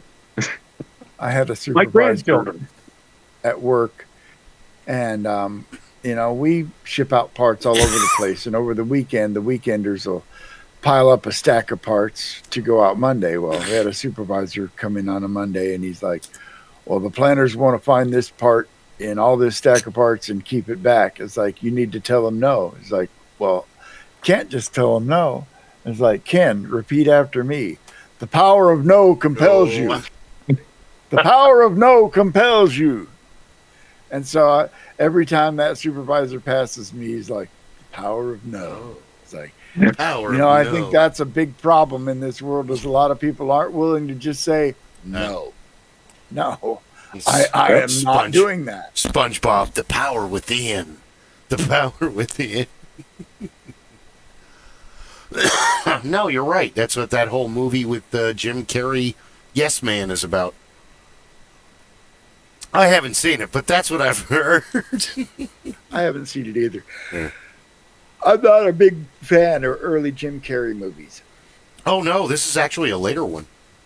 Is it? This is after Bruce Almighty and like that level. Because I think he's found the role he was intended to play all his life. The Grinch? Dr. Robotnik in the Sonic the Hedgehog Oh, God, movie. yeah, it's so funny. He is perfect in that role. Say what you want about Jim Carrey, but all of his best stuff was already done in living color. That is some of his best work, because you have this argument all the time, and to quote Guy, we just keep repeating ourselves. Well, yeah, sorry, we're old. But sketch comedy it's It's the gambit. It's all of it. It's drama, comedy, all of the things. Your chameleon ability. Like, was it Bill Hader? You ever watch like his best of on YouTube and stuff? His chameleon ability is up there with, Alec Guinness or Peter Sellers or James McAvery, or the ability to imitate another human. Not everybody can do that.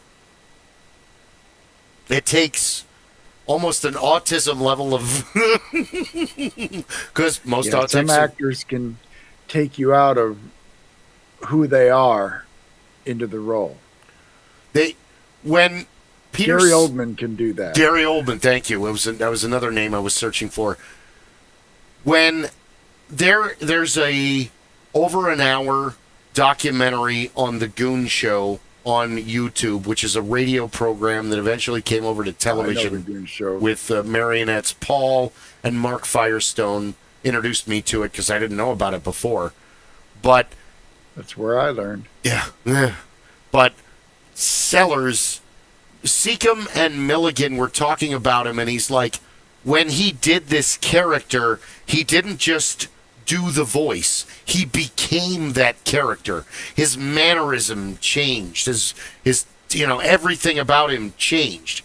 And that's the same thing with, we're familiar in America with Peter Sellers for the Pink Panther movies and later being there. But he made other movies like The Party, and then there's... Yes, he made all kinds of movies.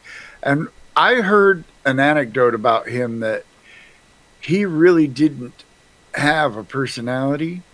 He took on the personality of whatever role he was playing. Yep. And he kept that personality until he took on another role. Pretty much. Cost him a lot of marriages, when he was done with Inspector Clouseau, he was Inspector Clouseau until he did something else. The saddest part about Sellers is that's really true, and it starts at his infancy. Peter Sellers isn't even his name. Peter's first name is Michael. Peter is his older brother who died in toddler infancy. Oh, and look, he looks like Pete. He's acting just like Pete. Oh, it's Peter. Peter's come back to us. And he had this doting mother. She's kind of the way that they describe the Marx Brothers' mother, Minnie. Only she's a little bit more on the shyster level of, because a lot of the stuff that's said. But you're right. Sellers said, he even said it on the Muppet Show, I don't have a personality. I had it surgically removed. Because he's been so many other people, he doesn't even know who the hell he is anymore. Going back to Swordfish. And it's true. He has a talent for mimicking and imitating. And he gets through primary school, he's in secondary school, World War II breaks out. So he's involved in that. Later he meets Benteen, Milligan, Seacom, and then that's after the war in the late 40s that they make, well, the Goon Show, but it's crazy people than the Goon Show. Excuse me.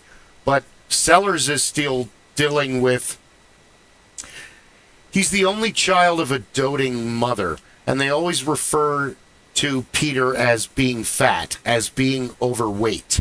And there's a character called Blue Bottle, which you're familiar with from being familiar with the radio program, but Blue Bottle is a 9-year-old boy, and the voice is based on this like real life guy that walked up to Harry Seacom and Michael Benteen, and Michael Benteen's like, oh my God, you're a genius, go to Cheswick. No, he was at Cheswick, and they told him to go to like London or wherever, where Sellers was, and he knocks on the door, and there's a dude that works there that's kind of like a bouncer, that's like a super, I don't know what he was, and Sellers is like, I'm writing comedy, I'm going over the script, and all of a sudden there's a knock at the door, and it's like his assistant. He's like, there's some weird geezer outside says Michael Bentine sent him.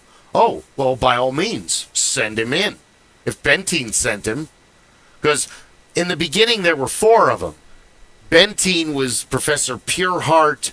He was this weird posh character, but once the Goon Show starts going, Bentine leaves to do his own thing, and then Nettie Seagoon is created, and all the other characters, but Nettie being the central character, where before it was Professor Pureheart from Michael Bentine or one of the other weirdos that he played.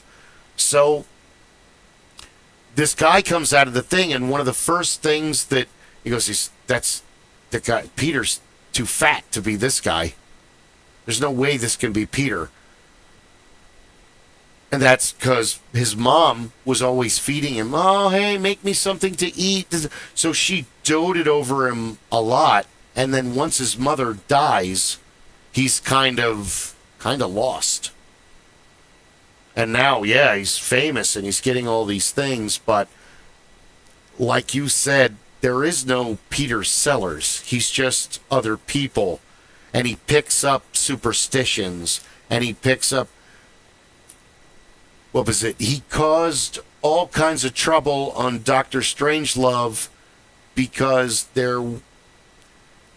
when Sellers couldn't, like, he can't be mad at Kubrick, and he can't go to war with Kubrick. So I'm going to pick this assistant from so-and-so that did this one thing by accident, and I'm going to blow it up into this entire war with this person because I can't get it. This other Sellers was like that.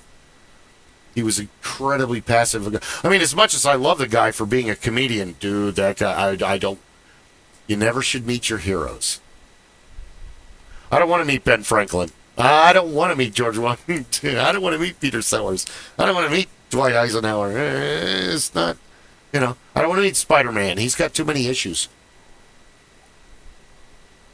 So Sellers kind of personified. He did this one thing in the military where he literally, like, dressed up as a superior officer. And he could have been not only court-martialed, but fucking shot.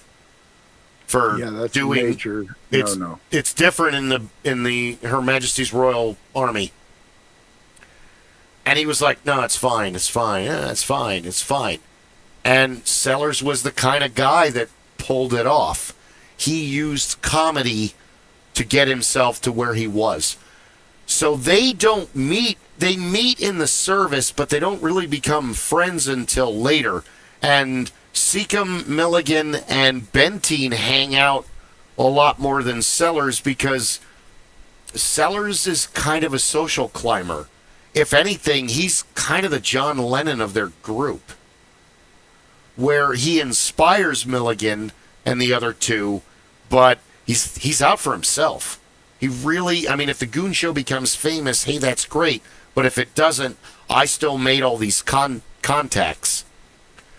So they kind of like get the show through a contact of Sellers, and then they make the show and it becomes a big thing.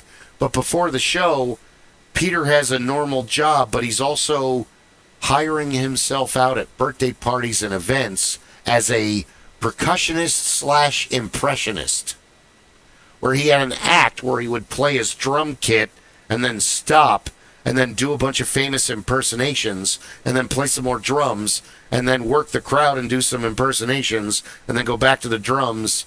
And so he was already doing show business before the Goon Show took off. Sorry, I went way deep on British humor in the 1950s fine. There. I think we're almost out of time. Oh, if you guys are getting tired, yeah.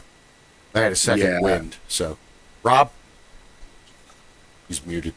Yeah, I'm getting to be that pumpkin, and Fenner has been sitting next to me giving me the wolf's haroon.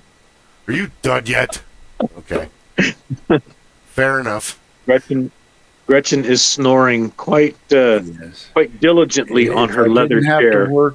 If I didn't have to be up at 4 a.m, I'd go all night. But there you go. Well, life interrupts. Like and subscribe. Thank you very much for watching. You could have watched anybody, but you decided to watch us, and we do appreciate you for that. Please like and subscribe. Never really know how much that means until you're doing this, and you're like, holy crap, like and subscribe, Jesus Christ. So, yes, episode 46 was a complete success, even though we had a lot of technical difficulties in the beginning. Terribly sorry about that, but it'll be hopefully in 2 pieces on YouTube and Rumble. Thank you, gentlemen. Have a blissful night. And again, we'll see you on Saturday at Rob the Blacksmith's house, 8 a.m. Phoenix Mountain Time. We'll be there. Yes, sir. All right. Take care, gentlemen. Metal for life. Metal for life. What does it say? If you can't be good, don't get... What is it? So if you can't be good, don't get caught. There you go. I got a Mae West quote for you. Ooh. If you can't be a good example, be a horrible warning. Be a horrible warning. I love her. My favorite is, but I'm a nice man. Oh, I like nice men. They make good pets. Hey! I've been there. Yeah. Yeah, we all have. Now you know better now. Smart men don't get married. All right. Thank you very much. Have a great night. I'm going to stop All now. right. Thank you. Good night, Bye, guys. gentlemen.